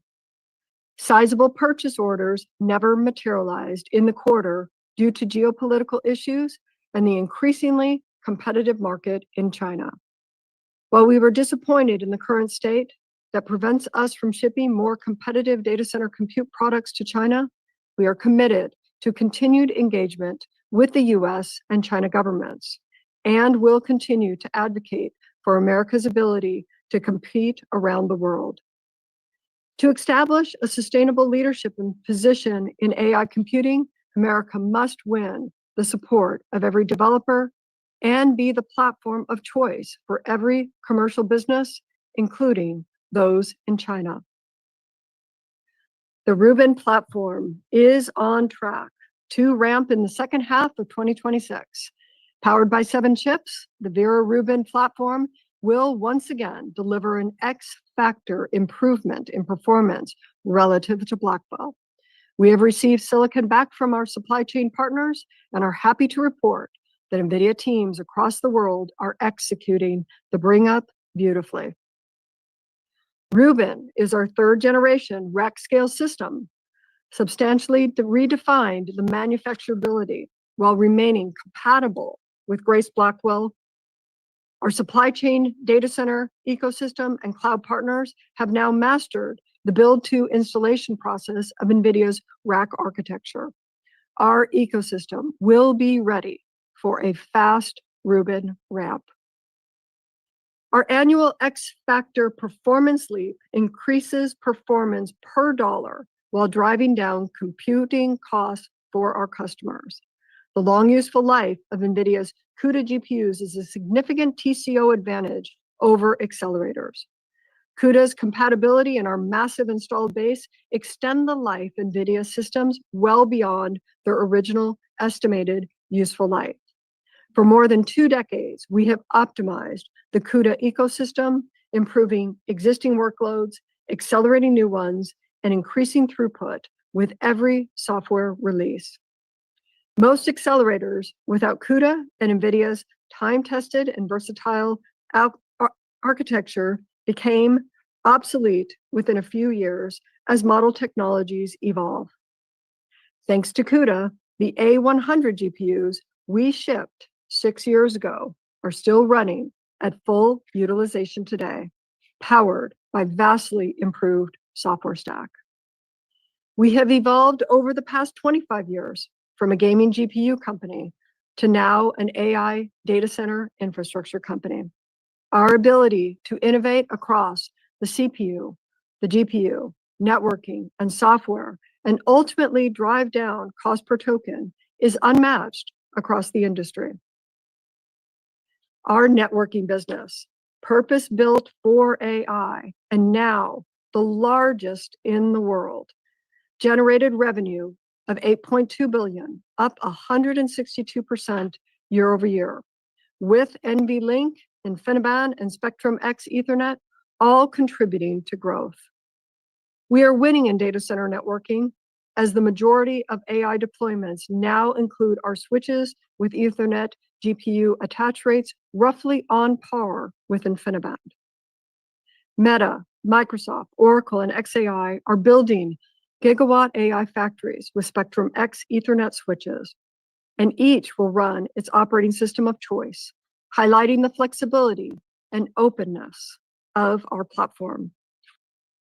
We recently introduced Spectrum XGS, a scale-across technology that enables gigascale AI factories. NVIDIA is the only company with AI scale-up, scale-out, and scale-across platforms, reinforcing our unique position in the market as the AI infrastructure provider. Customer interest in NVLink Fusion continues to grow. We announced a strategic collaboration with Fujitsu in October, where we will integrate Fujitsu's CPUs and NVIDIA GPUs via NVLink Fusion, connecting our large ecosystems. We also announced a collaboration with Intel to develop multiple generations of custom data center and PC products connecting NVIDIA and Intel's ecosystems using NVLink. This week at Supercomputing 25, ARM announced that it will be integrating NVLink IP for customers to build CPU SoCs that connect with NVIDIA. Currently on its 5th generation, NVLink is the only proven scale-up technology available on the market today. In the latest MLPerf training results, Blackwell Ultra delivered 5x faster time to train than Hopper. NVIDIA swept every benchmark. Notably, NVIDIA is the only training platform to leverage FP4 while meeting the MLPerf's strict accuracy standards. In semi-analysis inference max benchmark, Blackwell achieved the highest performance and lowest total cost of ownership across every model and use case. Particularly important is Blackwell's NVLink's performance on a mixture of experts, the architecture for the world's most popular reasoning models. On DeepSeek R1, Blackwell delivered 10x higher performance per watt and 10x lower cost per token versus H200, a huge generational leap fueled by our extreme co-design approach. NVIDIA Dynamo, an open source, low latency modular inference framework, has now been adopted by every major cloud service provider. Leveraging Dynamo's enablement and disaggregated inference, the resulting increase in performance of complex AI models such as MOE models, AWS, Google Cloud, Microsoft Azure, and OCI have boosted AI inference performance for enterprise cloud customers. We are working on a strategic partnership with OpenAI, focused on helping them build and deploy at least 10 gigawatts of AI data centers. In addition, we have the opportunity to invest in the company. We serve OpenAI through their cloud partners, Microsoft Azure, OCI, and CoreWeave. We will continue to do so for the foreseeable future. As they continue to scale, we are delighted to support the company to add self-build infrastructure, and we are working toward a definitive agreement and are excited to support OpenAI's growth. Yesterday, we celebrated an announcement with Anthropic. For the first time, Anthropic is adopting NVIDIA, and we are establishing a deep technology partnership to support Anthropic's fast growth. We will collaborate to optimize Anthropic models for CUDA and deliver the best possible performance, efficiency, and TCO. We will also optimize future NVIDIA architectures for Anthropic workloads.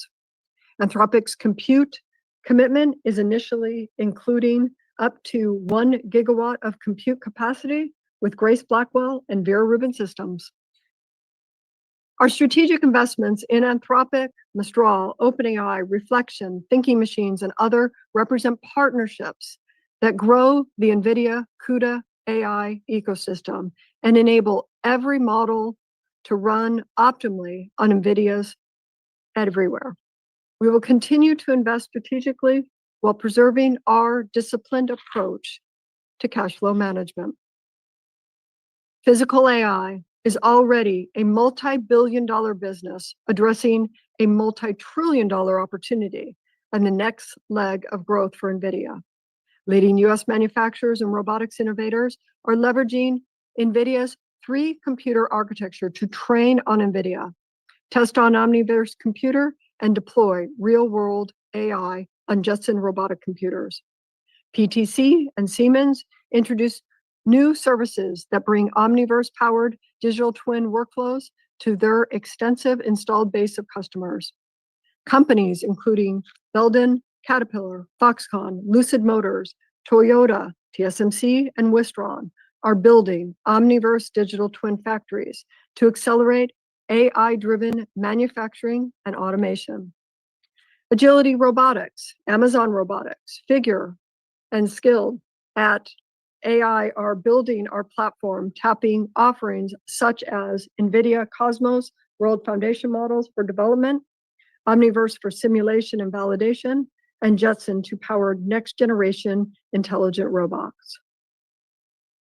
We remain focused on building resiliency and redundancy in our global supply chain. Last month, in partnership with TSMC, we celebrated the first Blackwell wafer produced on U.S. soil. We will continue to work with Foxconn, Wistron, Amkor, Spill, and others to grow our presence in the U.S. over the next 4 years. Gaming revenue was $4.3 billion, up 30% year on year, driven by strong demand as Blackwell momentum continued. End market sell-through remains robust, and channel inventories are at normal levels heading into the holiday season. Steam recently broke its concurrent user record with 42 million gamers, while thousands of fans packed the GeForce Gamer Festival in South Korea to celebrate 25 years of GeForce. NVIDIA Pro Visualization has evolved into computers for engineers and developers, whether for graphics or for AI. Professional visualization revenue was $760 million, up 56% year over year, was another record. Growth was driven by DGX Spark, the world's smallest AI supercomputer, built on a small configuration of Grace Blackwell. Automotive revenue was $592 million, up 32% year over year, primarily driven by self-driving solutions. We are partnering with Uber to scale the world's largest Level 4 ready autonomous fleet, built on the new NVIDIA Hyperion L4 robotaxi reference architecture. Moving to the rest of the P&L, GAAP gross margins were 73.4%, and non-GAAP gross margins was 73.6%, exceeding our outlook. Gross margins increased sequentially due to our data center mix, improved cycle time, and cost structure. GAAP operating expenses were up 8% sequentially and up 11% on non-GAAP basis. The growth was driven by infrastructure compute, as well as higher compensation and benefits and engineering development costs. Non-GAAP effective tax rate for the third quarter was just over 17%, higher than our guidance of 16.5% due to the strong U.S. revenue. On our balance sheet, inventory grew 32% quarter over quarter, while supply commitments increased 63% sequentially. We are preparing for significant growth ahead and feel good about our ability to execute against our opportunity set. Okay, let me turn to the outlook for the fourth quarter. Total revenue is expected to be $65 billion, plus or minus 2%. At the midpoint, our outlook implies 14% sequential growth, driven by continued momentum in the Blackwell architecture. Consistent with last quarter, we are not assuming any data center compute revenue from China. GAAP and non-GAAP gross margins are expected to be 74.8% and 75%, respectively, plus or minus 50 basis points. Looking ahead to fiscal year 2027, input costs are on the rise, but we are working to hold gross margins in the mid-70s. GAAP and non-GAAP operating expenses are expected to be approximately $6.7 billion and $5 billion, respectively. GAAP and non-GAAP other income and expenses are expected to be an income of approximately $500 million, excluding gains and losses from non-marketable and publicly held equity securities. GAAP and non-GAAP tax rates are expected to be 17%, plus or minus 1%, excluding any discrete items. At this time, let me turn the call over to Jensen for him to say a few words. Thanks, Colette. There's been a lot of talk about an AI bubble. From our vantage point, we see something very different. As a reminder, NVIDIA is unlike any other accelerator. We excel at every phase of AI, from pre-training and post-training to inference And with our 2-decade investment in CUDA-X acceleration libraries, we are also exceptional at science and engineering simulations, computer graphics, structured data processing, to classical machine learning. The world is undergoing 3 massive platform shifts at once. The first time since the dawn of Moore's Law. NVIDIA is uniquely addressing each of the 3 transformations. The first transition is from CPU general purpose computing to GPU accelerated computing, as Moore's Law slows. The world has a massive investment in non-AI software, from data processing to science and engineering simulations, representing hundreds of billions of dollars in cloud computing spend each year. Many of these applications, which ran once exclusively on CPUs, are now rapidly shifting to CUDA GPUs. Accelerated computing has reached a tipping point. Secondly, AI is also reached a tipping point and is transforming existing applications while enabling entirely new ones. For existing applications, generative AI is replacing classical machine learning in search ranking, recommender systems, ad targeting, click-through prediction, to content moderation, the very foundations of hyperscale infrastructure. Meta's GEM, a foundation model for ad recommendations trained on large-scale GPU clusters, exemplifies this shift. In Q2, Meta reported over a 5% increase in ad conversions on Instagram and 3% gain on Facebook feed, driven by generative AI-based GEM. Transitioning to generative AI represents substantial revenue gains for hyperscalers. Now a new wave is rising. Agentic AI systems, capable of reasoning, planning, and using tools. From coding assistants like Cursor and Claude Code to radiology tools like iDoc, legal assistants like Harvey, and AI chauffeurs like Tesla FSD and Waymo. These systems mark the next frontier of computing. The fastest growing companies in the world today, OpenAI, Anthropic, xAI, Google, Cursor, Lovable, Replit, Cognition AI, OpenEvidence, Abridge, Tesla, are pioneering agentic AI. So there are 3 massive platform shifts. The transition to accelerated computing is foundational and necessary, essential in a post-Moore's Law era.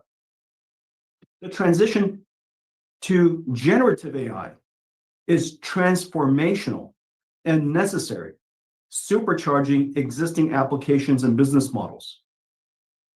And the transition to agentic and physical AI will be revolutionary, giving rise to new applications, companies, products, and services. As you consider infrastructure investments, consider these 3 fundamental dynamics. Each will contribute to infrastructure growth in the coming years. NVIDIA is chosen because our singular architecture enables all 3 transitions, and does so for any form and modality of AI, across all industries, across every phase of AI, across all of the diverse computing needs in a cloud, and also from cloud to enterprise to robots.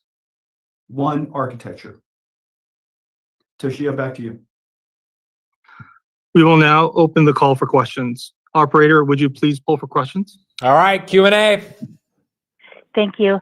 At this time, I would like to remind everyone, in order to ask a question, press star, then the number 1 on your telephone keypad. We'll pause for just a moment to compile the Q&A roster. As a reminder, please limit yourself to 1 question. Thank you. Our first question comes from Joseph Moore with Morgan Stanley. Your line is open. Great, thank you. I wonder if you could update us. You talked about the $500 billion of revenue for Blackwell plus Rubin in 25 and 26 at GTC. At that time, you had talked about 150 billion of that already having been shipped. So as the quarter's wrapped up, are those still kind of the general parameters that there's 350 billion in the next kind of 14 months or so? And I would assume over that time you haven't seen all the demand that there is. There's any possibility of upside to those numbers as we move forward? Yeah, thanks, Joe. I'll start first with a response here on that. Yes, that's correct. We are working into our 500 billion forecast, and we are on track for that as we have finished some of the quarters, and now we have several quarters now in front of us to take us through the end of calendar year 26. The number will grow, and we will achieve, I'm sure, additional needs for compute that will be shippable by fiscal year 26. So we shipped 50 billion this quarter, but we would be not finished if we didn't say that we'll probably be taking more orders. For example, just even today, our announcements with KSA, and that agreement in itself is 400 to 600,000 more GPUs over 3 years. Anthropic is also net new. So there's definitely an opportunity for us to have more on top of the 500 billion that we announced.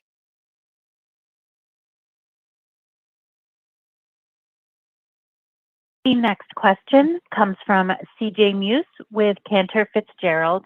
Your line is open. Yeah, good afternoon. Thank you for taking the question. There's clearly a great deal of consternation around the magnitude of AI infrastructure buildouts and the ability to fund such plans and the ROI. Yet, at the same time, you're talking about being sold out. Every stood up GPU is taken. The AI world hasn't seen the enormous benefit yet, from B300, never mind Rubin, and Gemini 3 just announced Grok 5 coming soon. And so the question is this: when you look at that as the backdrop, do you see a realistic path for supply to catch up with demand over the next 12 to 18 months, or do you think it can extend beyond that time frame? Well, as you know, we've done a really good job planning our supply chain. NVIDIA supply chain basically includes every technology company in the world. And TSMC and their packaging and our memory vendors and memory partners and all of our system ODMs have done a really good job planning with us. And we were planning for a big year. We've seen for some time the three transitions that I spoke about just a second ago: accelerated computing from general purpose computing. And it's really important to recognize that AI is not just agentic AI, but generative AI is transforming the way that hyperscalers did the work that they used to do on CPUs. Generative AI made it possible for them to move search and recommender systems and add recommendations and targeting. All of that has been moved to generative AI, and it's still transitioning. And so whether you installed NVIDIA GPUs for data processing, or you did it for generative AI for your recommender system, or you're building it for agentic chatbots and the type of AIs that most people see when they think about AI, all of those applications are accelerated by NVIDIA. And so when you look at the totality of the spend, it's really important to think about each one of those layers. They're all growing. They're related, but not the same. But the wonderful thing is that they all run on NVIDIA GPUs. Simultaneously, because the quality of the AI models are improving so incredibly, the adoption of it in the different use cases, whether it's in code assistance, which NVIDIA uses fairly exhaustively, and we're not the only one. I mean, the fastest growing application in history, combination of Cursor and Claude Code and OpenAI's Codex and GitHub Copilot. These applications are the fastest growing in history. And it's not just used for software engineers. It's used because of vibe coding, it's used by engineers and marketeers all over companies, supply chain planners all over companies. And so I think that that's just one example, and the list goes on, whether it's open evidence and the work that they do in healthcare, or the work that's being done in digital video editing, Runway, and I mean, the number of really, really exciting startups that are taking advantage of generative AI and agentic AI is growing quite rapidly. And not to mention, we're all using it a lot more.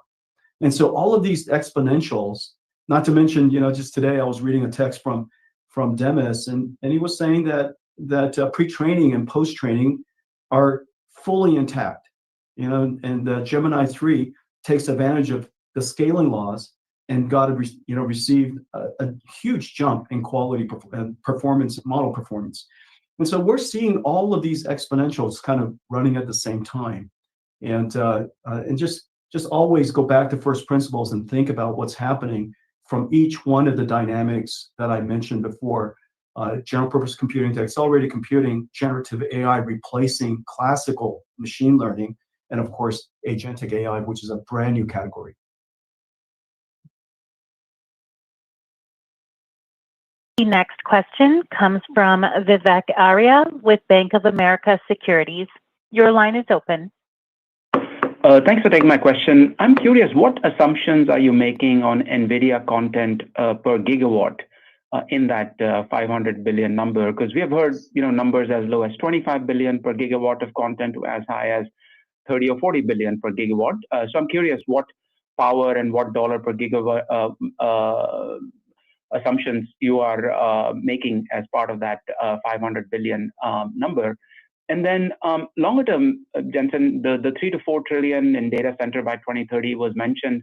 How much of that do you think will require vendor financing, and how much of that can be supported by cash flows of your large customers or governments or enterprises?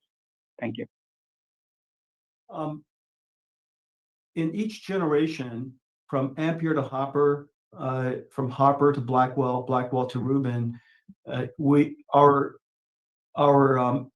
part of the data center increases, and Hopper generation was probably something along the lines of 20 to 25. Blackwell generation, Grace Blackwell particularly, is probably 30 to 30, say 30 plus or minus, and then Rubin is probably higher than that. And in each one of these generations, the speed up is X factors, and therefore their TCO, the customer TCO, improves by X factors. And the most important thing is, in the end, you still only have 1 gigawatt of power. 1 gigawatt data centers, 1 gigawatt of power, and therefore performance per watt, the efficiency of your architecture, is incredibly important. And the efficiency of your architecture can't be brute forced. There is no brute forcing about it.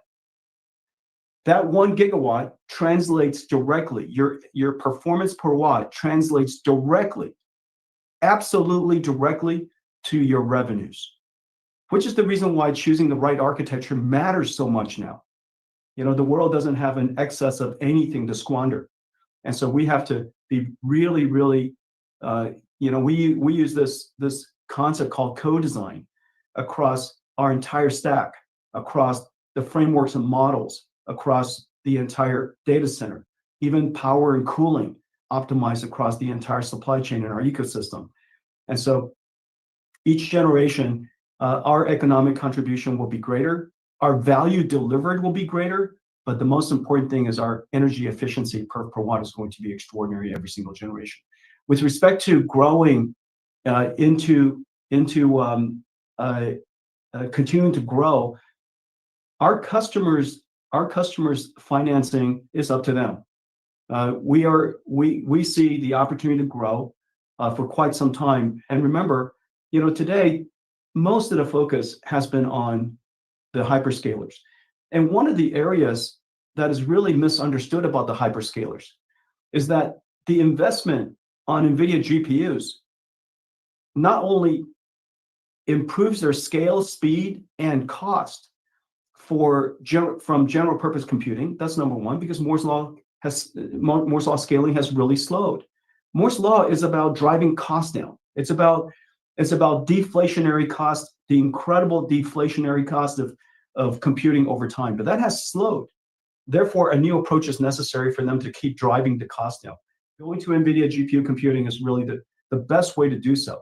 The second is revenue boosting in their current business models. Recommender systems drive the world's hyperscalers. Every single, whether it's watching short form videos or recommending books or recommending the next item in your basket to recommending ads to recommending news it's all about recommenders. The internet has trillions of pieces of content. How could they possibly figure out what to put in front of you in your little tiny screen unless they have really sophisticated recommender systems to do so? Well, that has gone generative AI. So the first two things that I just said, hundreds of billions of dollars of CapEx is going to have to be invested, is fully cash flow funded. What is above it, therefore, is agentic AI. This is revenue, is net new consumption, but it's also net new applications. And some of the applications I mentioned before, but these new applications are also the fastest growing applications in history. Okay, so I think that you're going to see that once people start to appreciate what is actually happening under the water, if you will, from the simplistic view of what's happening to CapEx investment, recognizing there's these three dynamics. And then lastly, remember, we were just talking about the American CSPs. Each country will fund their own infrastructure. And you have multiple countries, you have multiple industries. Most of the world's industries haven't really engaged agentic AI yet, and they're about to. All the names of companies that we're working with, whether it's autonomous vehicle companies or digital twins for physical AI for factories, and the number of factories and warehouses being built around the world, just the number of digital biology startups that are being funded so that we could accelerate drug discovery. All of those different industries are now getting engaged, and they're going to do their own fundraising. And so don't just look at the hyperscalers as a way to build out for the future. You got to look at the world. You got to look at all the different industries, and enterprise computing is going to fund their own industry. The next question comes from Ben Reitzes with Melius. Your line is open. Hey, thanks a lot. Jensen, I wanted to ask you about cash. Speaking of $500 billion, you may generate about $500 billion in free cash flow over the next couple of years. What are your plans for that cash? How much goes to buyback versus investing in the ecosystem? And how do you look at investing in the ecosystem? I think there's just a lot of confusion out there about how these deals work and your criteria for doing those, like the Anthropic, the OpenAIs, et cetera. Thanks a lot. Yeah, appreciate the question.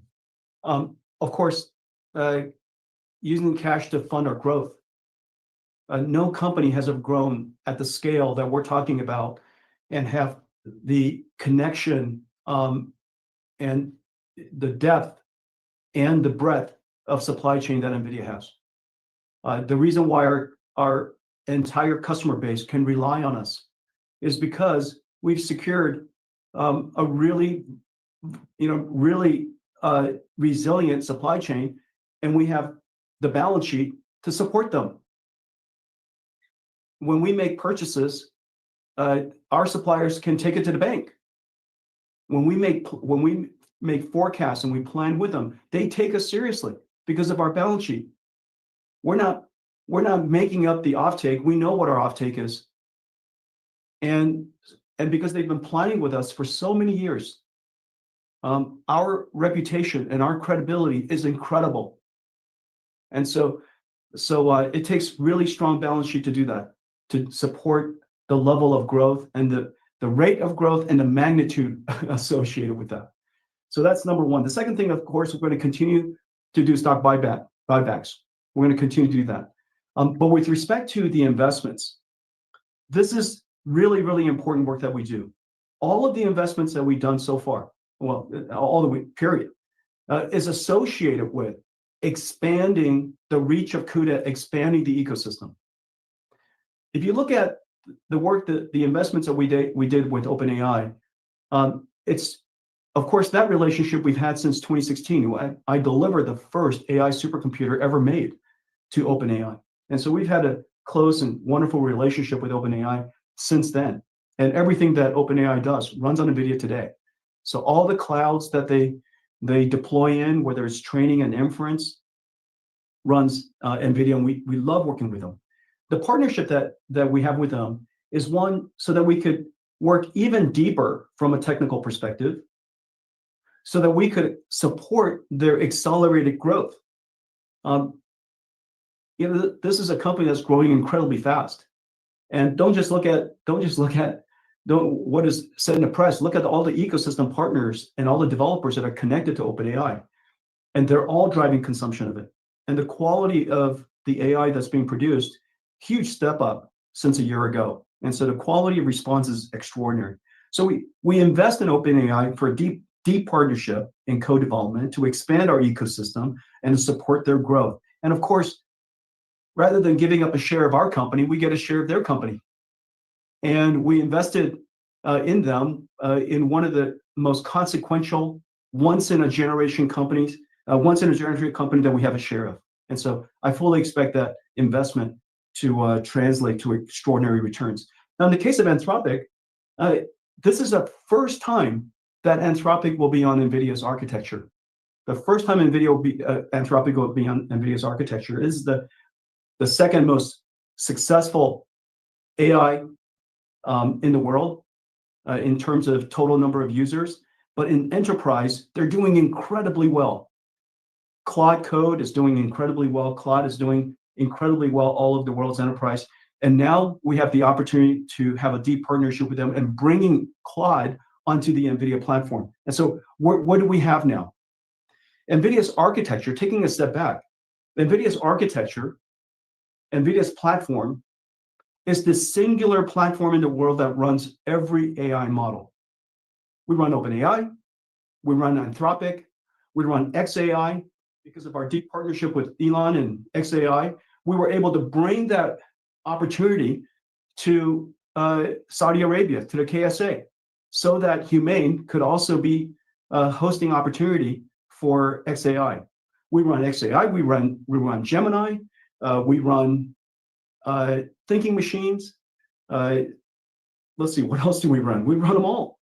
And so not to mention, we run the science models, the biology models, DNA models, gene models, chemical models, and all the different fields around the world. It's not just cognitive AI that the world uses. AI is impacting every single industry. And so we have the ability, through the ecosystem investments that we make, to deeply partner on a technical basis with some of the best companies, most brilliant companies in the world. We're expanding the reach of our ecosystem, and we're getting a share and investment in what will be a very successful company, oftentimes once in a generation company. And so that's our investment thesis. The next question comes from Jim Schneider with Goldman Sachs. Your line is open. Good afternoon. Thanks for taking my question. In the past, you've talked about roughly 40% of your shipments tied to AI inference.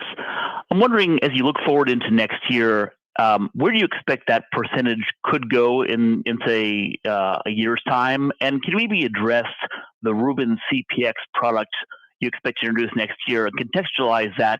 How big of the overall TAM you expect that can take, and maybe talk about some of the target customer applications for that specific product? Thank you.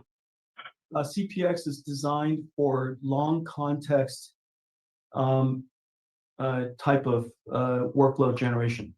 And so long context, basically, before you start generating answers, you have to read a lot, basically, long context. And it could be a bunch of PDFs, it could be watching a bunch of videos, studying 3D images, so on and so forth. You have to absorb the context. And so CPX is designed for long context type of workloads. And its perf per dollar is excellent. Its perf per watt is excellent. And which made me forget the first part of the question. Inferencing. Oh, inference. Yeah, there are three scaling laws that are scaling at the same time. The first scaling law, called pre-training, continues to be very effective. And the second is post-training. Post-training basically has found incredible algorithms for improving an AI's ability to break a problem down and solve a problem step by step. And post-training is scaling exponentially. Basically, the more compute you apply to a model, the smarter it is, the more intelligent it is. And then the third is inference.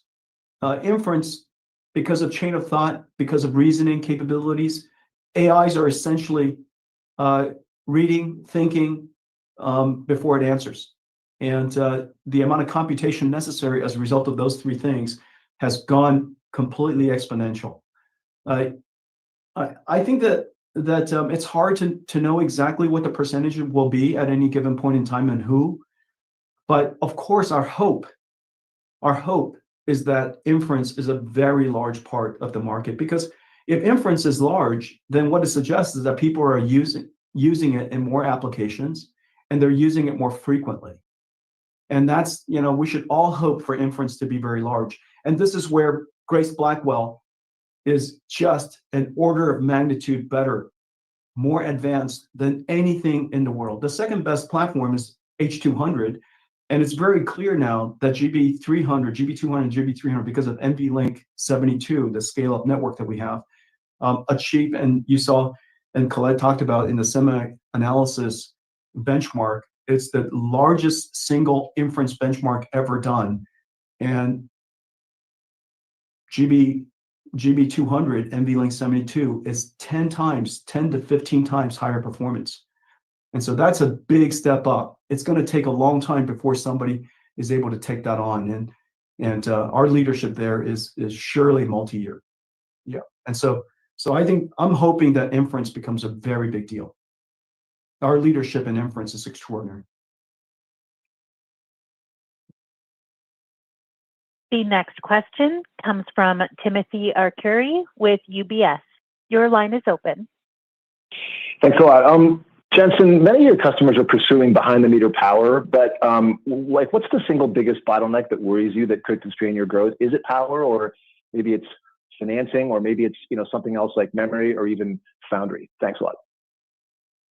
Well, these are all issues, and they're all constraints. And the reason for that, when you're growing at the rate that we are and the scale that we are, how could anything be easy? What NVIDIA is doing obviously has never been done before. And we've created a whole new industry. On the one hand, we are transitioning computing from general purpose and classical or traditional computing to accelerated computing and AI. That's on the one hand. On the other hand, we created a whole new industry called AI factories. The idea that in order for software to run, you need these factories to generate every single token instead of retrieving information that was pre-created. And so I think this whole transition requires extraordinary scale. And all the way from the supply chain, of course, the supply chain we have much better visibility and control over, because obviously we're incredibly good at managing our supply chain. We have great partners that we've worked with for 33 years. And so the supply chain part of it, we're quite confident. Now, looking down our supply chain, we've now established partnerships with so many players in land and power and shell, and of course financing. These things, none of these things are easy, but they're all tractable and they're all solvable things. And the most important thing that we have to do is do a good job planning. We plan up the supply chain, down the supply chain. We've established a whole lot of partners, and so we have a lot of routes to market. And very importantly, our architecture has to deliver the best value to the customers that we have. And so at this point, I'm very confident that NVIDIA's architecture is the best performance per TCO. It is the best performance per watt, and therefore for any amount of energy that is delivered, our architecture will drive the most revenues. And I think the increasing rate of our success, I think that we're more successful this year at this point than we were last year at this point. The number of customers coming to us and the number of platforms coming to us after they've explored others is increasing, not decreasing. And so I think I think all of that is just, all the things that I've been telling you over the years are really coming true and or becoming evident. Next question comes from Stacy Raskin with Bernstein Research. Your line is open. Questions. Colette, I had some questions on margins. You said for next year you're working to hold them in the mid-70s. So I guess, first of all, what are the biggest cost increases? Is it just memory or is it something else? What are you doing to work toward that? How much is cost optimizations versus pre-buys versus pricing? And then also, how should we think about OpEx growth next year, given the revenues seem likely to grow materially from where we're running right now? Thanks, Stacey. Let me see if I can start with remembering where we were with the current fiscal year that we're in. Remember, earlier this year, we indicated that through cost improvements and mix that we would exit the year and our gross margins in the mid-70s. We've achieved that and getting ready to also execute that in Q4. So now it's time for us to communicate where are we working right now in terms of next year. Next year, there are input prices that are well known in the industries that we need to work through. And our systems are by no means very easy to work with. There are a tremendous amount of components, many different parts of it as we think about that. So we're taking all of that into account, but we do believe if we look at working again on cost improvements, cycle time, and mix, that we will work to try and hold at our gross margins in the mid-70s. So that's our overall plan for gross margin. Your second question is around OpEx. And right now, our goal in terms of OpEx is to really make sure that we are innovating with our engineering teams, with all of our business teams, to create more and more systems for this market. As you know, right now we have a new architecture coming out, and that means they are quite busy in order to meet that goal.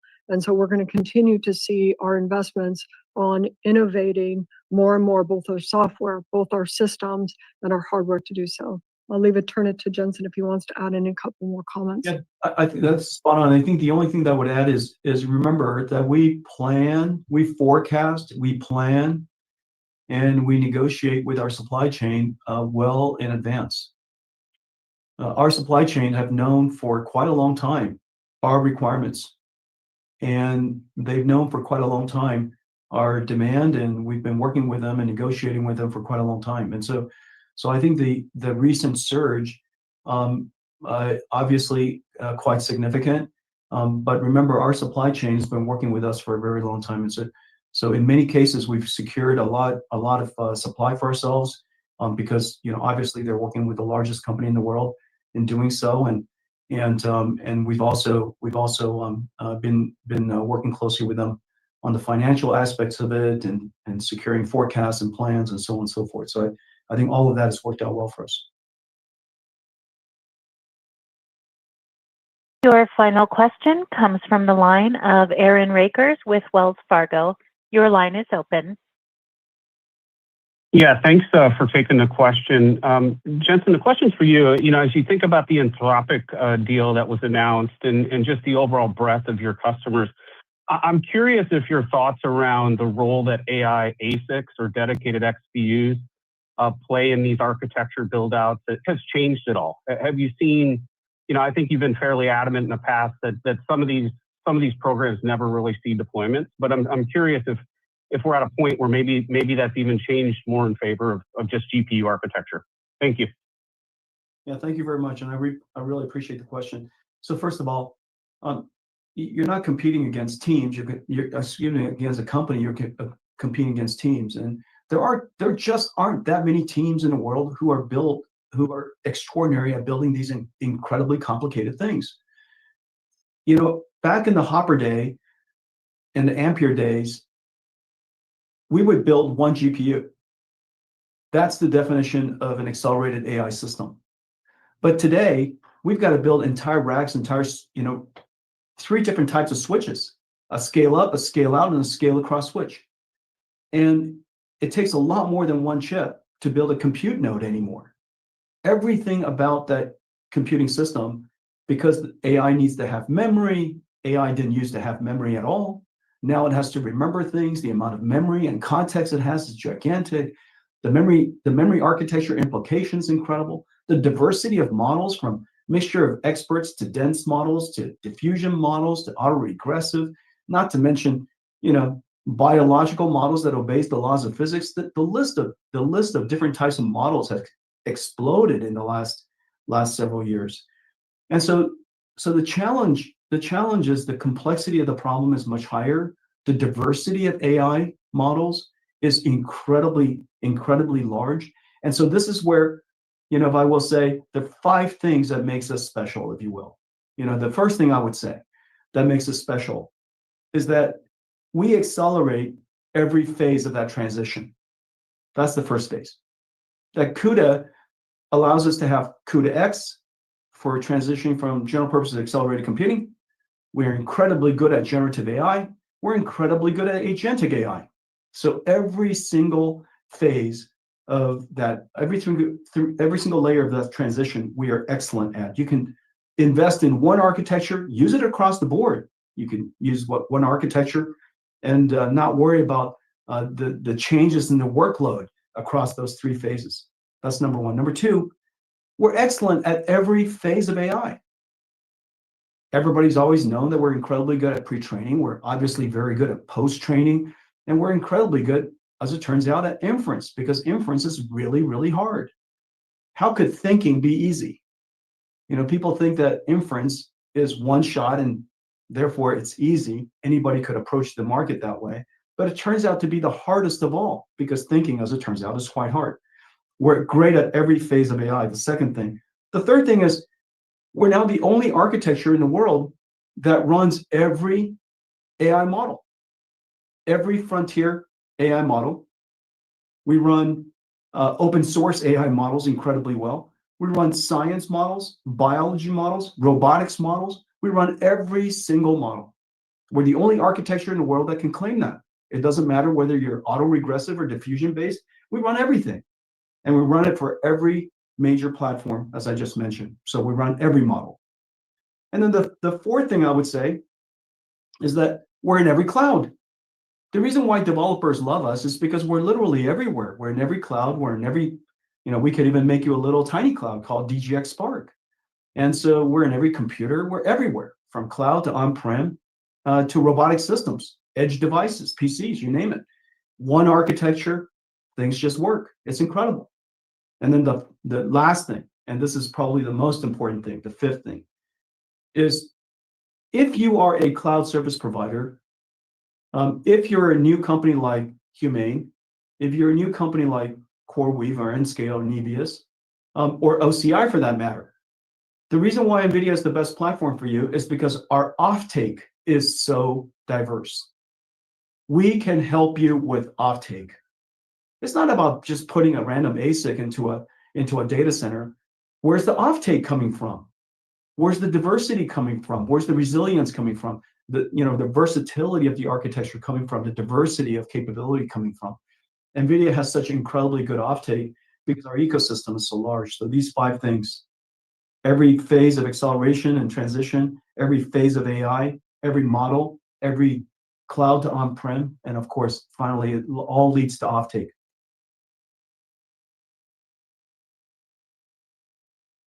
Thank you. I will now turn the call to Toshiya Hari for closing remarks.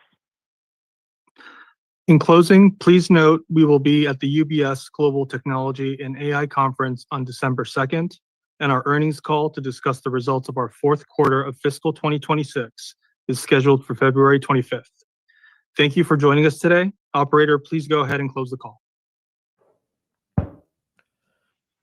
All right, NVIDIA Q3 2025. That was the call. We got a lot of quotes from Jensen, a lot of questions that I think people had have been answered to an extent. Jose, I'll give it to you. Raw thoughts on that call. Call was good. Like you mentioned, a lot of questions were answered. Some of them, I have a few notes. I'm just going to go through them really quickly. What I found pretty interesting. Clouds are sold out for Blackwell, Hopper, and he even mentions Ampere. Ampere is a GPU that was made 6 years ago. So it kind of just showcases that GPU depreciation of 3 years just doesn't make sense. They gave a perfect example of a GPU that's 6 years old. They mentioned the GB300, which is the Blackwell Ultra, is now 2/3 of the Blackwell revenue, which was also crucial because that just came out. So that ramped up pretty insane for them. So the ramp up process of their supply chain is pretty impressive. What else did I saw? They mentioned Rubin was doing good in forms of the design and everything. So nothing that should scare us off schedule. And I'll pass it over. But the last one was that $500 billion number that they gave. There's upside to it, right? Anthropic wasn't included into that. The new, I think you just posted on X, some of the chips can be sent to the Middle East now. That wasn't included in that $500 billion number. So now that's net new numbers added to that. So I wouldn't say those were probably some of my favorite points. And I'll pass it over to someone else though.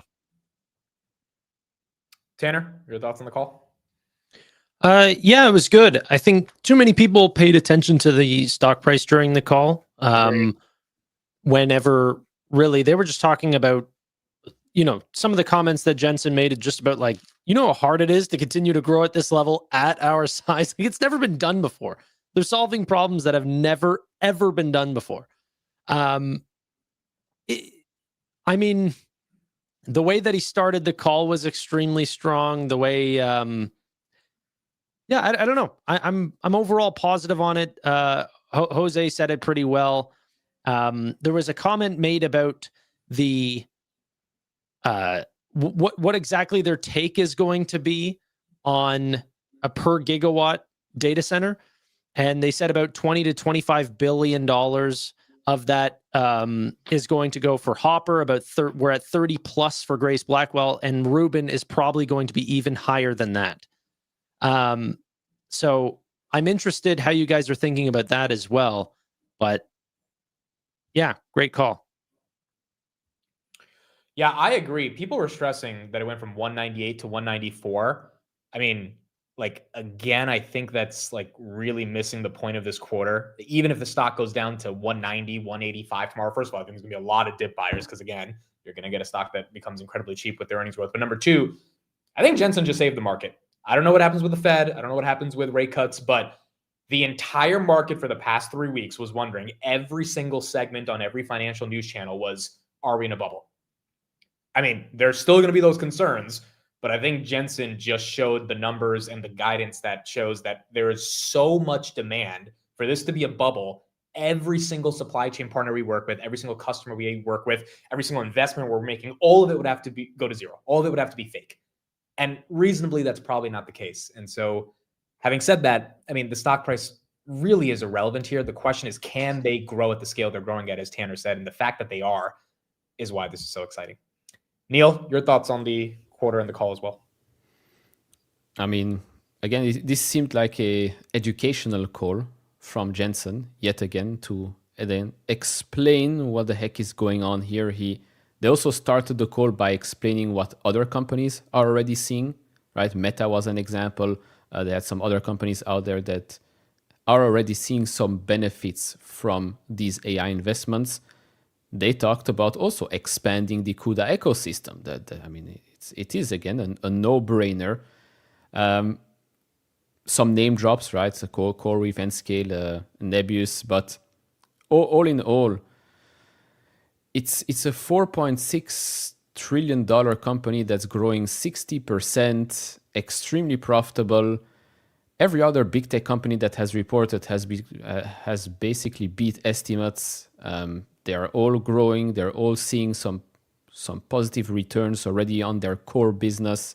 The smaller companies are getting help from Nvidia, but again, why not? If it expands the ecosystem, and if that means that the ecosystem is healthier. Because imagine if these companies did not get, or were not, or NVIDIA did not invest in those companies, then they would be probably raising debt at ridiculous levels. They could not repay it. They don't have the backing of the NVIDIAs, the Microsoft, the Amazons, you name it. I would rather be in the situation that we're in right now than if there was no NVIDIA that was, let's say, the sugar daddy, let's call it. And so, again, this is a quarter where Jensen is explaining the thesis yet again to analysts that, for some strange reason, still have not figured out what's going on. 3 years ago, ChatGPT came out, and I don't know why we think that 3 years later, it's over.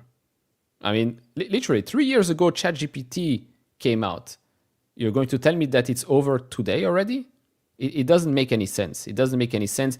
Either every big tech CEO that has built hundreds of billions of dollars in market value, or not every, but a lot of countries' leaderships, all of those people are a bunch of idiots. And then there are a select few that are geniuses, that think that this is a bubble, that nothing makes sense. I don't know. I rather go with the folks that have built huge companies, products, services for the whole planet, than side with the folks that have probably been screaming bubble and market crash and correction and overvaluation for the last 5-10 years or so. Could I add on really quick to what Neil said there? I did feel like he was defending not only NVIDIA, but the industry itself. He talked about Meta, seeing a 5% jump up in Instagram ad conversions and 3% gains on Facebook and stuff. And I feel like he almost needs them to carry a good multiple. So then their boards, their investors are not screaming for them to cut on CapEx spend and to try to just save the stock, right? He almost needs all of their customers and investors around the world to believe, and I don't mean this in a negative way, but to believe in the narrative. Like not only do they need to see that it's real, but it is real, but they also need the multiples on those stocks to line up with that growth as well. I would agree. I think the point you're making about the defense of the industry, 1000%. He mentioned OpenAI a good chunk of times, along with Anthropic. And at its core, I mean, these are major customers for NVIDIA, and they will continue to be major customers. But he's got to make sure everyone believes that these are not house of cards. OpenAI, Anthropic, etc. Meta, I mean, he mentioned the recommender model so many times. And so this call was a bit different than other calls where he mentioned many, many different products in the AI lifecycle. I mean, he always does that, but this time I think there was a bit more of a focus on, hey, you can do this with AI, you can do this with AI, you can do this with AI, Tesla, FSD, Waymo, so many things were mentioned. I think the one he mentioned the least was robotics this time. But all of those use cases, the market has to believe there is going to be a lot of potential, a lot of opportunity, and a lot of chips that need to be bought to make those use cases reality. And as long as the market believes that, and with the guidance, it's hard to say the market won't believe that, NVIDIA stock should perform. And one thing that was pretty cool, I mean, you reminded me when you talked about Anthropic was they mentioned that the number of platform wins has increased, where back then people would be like, you know what, let me go try one of these ASIC chips instead. Let me go try maybe one of these players. And he's like, no, that's changing. After they went to go try, they're coming back and doing it on our platform. He mentioned this is going to be the first time Anthropic is really going to be set on NVIDIA GPUs. Back then, they used to be using Amazon's Trainium and Google's TPU. So that is a great showcase of one of the leading players in the AI market. So yeah, you know what? These ASICs are pretty cool, but I need more. I need more, and I need to go jump into NVIDIA because they're doing something better. If I'm not necessarily jumping complete ship, but buying another ship to ride this wave as well. You guys were highlighting something about AMD. I had stepped away for a quick second. I didn't end up hearing what the comments were around. Some people said shots fired in the chat and stuff. I didn't hear what was going on. Was that what it was about? He basically said we are getting equity. We don't have to give up equity when we make deals with partners. I mean, it's 1,000% true. He is right. The deals were structured completely opposite. NVIDIA got the better half. Oh, Thanksgiving dinner just got Jensen and Lisa Su. Dude, imagine like Thanksgiving is awkward with your family politically. Imagine one's like all in AMD, you're all in Nvidia. Like, No, he means that Jensen and Lisa Su are cousins or whatever. no, I know, but still, it's funny. But speaking of Thanksgiving, like, I feel like at least in the States, Thanksgiving's gonna be a little bit easier, dude. It's not the most fun to eat turkey knowing you're down hundreds of thousands of dollars. Being up makes the turkey a little better. So maybe Jensen did save Thanksgiving for us here. Who needs Santa Claus when you have Jensen? Who needs Santa Claus when you have Jensen? No, but seriously, I mean, the entire market after hours. He mentioned so many names, gave us the core we've mentioned, gave us the Nebius mentioned, 103 on Nebius almost, core we've almost at 81. S&P is up a full 1% after hours. Said all the neo clouds play a valuable role. I ran right there back above 50. And you know what's funny too is because they show off their numbers at 420, you know that this is not just like, oh, any old stock. It's specifically NVIDIA. If you look at the SPY and you look at the Qs, they pop at 420. It is, and it's not something that is like a hidden knowledge. I mean, you could just look at the weighting in the S&P 500, but it just goes to show you how unbelievably important this company is. It's the biggest company in the world. So growing at 60%. Never, ever has this been done before. And an accelerated growth year over year. Amit, what market or macro data are we still expected to maybe get in the next 2 days that might ruin our party? Well, we're not getting jobs other than data. GDP. So we're getting September data tomorrow. The September jobs report, which is fine. Markets don't care about that though; they care about October. We're not getting October. BLS came out today and said we're not getting October. They did say we are going to get November, but it's going to be the day of FOMC.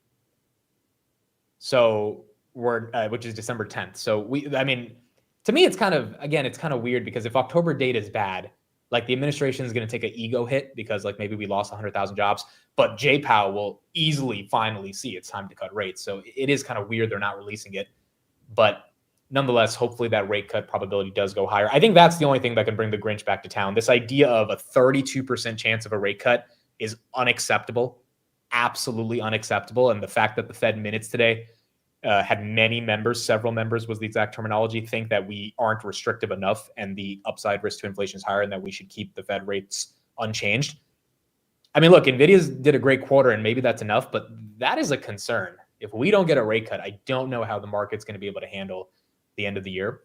But at least the AI bubble trade narrative maybe dies down a little bit. And then if the Fed can just come through, hopefully we get an end of year rally. NVIDIA's also hiring. getting a new Fed chair announcement, right, in December? Correct. Which might get the market to not be so worried about what Jay Powell's going to do. Yeah, because they're obviously going to be very dovish. Yeah, I think, look, if you're investing in the stock market in this day and age, first of all, we're all, I think, incredibly lucky and privileged to be able to live in this time to see a company perform at this level. But at the same time, this company has to keep performing at this level. So if you're in the markets, you're essentially, I mean, unless you're completely in defensives or stuff, if you are in anything that has any level of beta towards it, I mean, Robinhood's up $7 because of NVIDIA earnings, right? Like Palantir is back at 1.7. Like all of this is due to this company. So really, it's a bet on NVIDIA, and hopefully the rate cuts and inflation stuff works itself out over the next year, but they've got to keep executing. And on this quarter, it looks like they show that they will continue to execute. All right. Yep. Well, that's it. Exciting stuff. Congratulations to everybody. Looks like Jensen was our Santa Claus and came to town. Any last words, Jose? Just no pizza for dinner today. Definitely getting something better. Neil? And be prepared for the upgrades tomorrow. I'm pretty sure we're going to see tons of it. Oh, yeah. That's for sure. Neil, any last words? No, happy to see some green. I mean, it's been a while, although, okay, I know we've been green for 6 months in a row. I know. But, I mean, for the last 3 weeks, it's been heavily red, so it's good to see some green right now. I know people are, I mean, for sure, more happy when we see green markets than when we see red, but it does give us opportunities, and some healthy pullbacks are always fine, as long as the companies perform, which I think for the last month and a half, this earnings season, we have seen the big companies do exactly what they should be doing. Even the fintech players, I mean, SoFi has done very well. So I'm happy. I don't want to go on a tangent, so I'll keep it as short as I can. But I don't know if the whole market is hanging on Nvidia as much as they're all hanging on the productivity gains from artificial intelligence. So you need to see what the main companies are doing, the ChatGPTs, the Geminis, the Metas, etc., and that should set the course of how bullish the market is. Nvidia is a secondary effect of how good those models are. If we're seeing real productivity and real use cases out of them, then more chips need to be purchased. So essentially, I think the market is hung up not on Nvidia, but artificial intelligence being the most productive asset or new technology breakthrough that we've ever seen in our lifetime. So until that changes, until Gemini 4 does not put out new benchmarks or something along these lines, I continue to be extremely bullish. And yeah, that's it. Love it. Thank you, everybody, for spending your time with us. We deeply, deeply appreciate it. It means a lot for people to spend their time with us every single quarter. And we'll be here February 25th for Q4 earnings for NVIDIA. And we'll keep going from there. Thank you, everybody. Have a good night.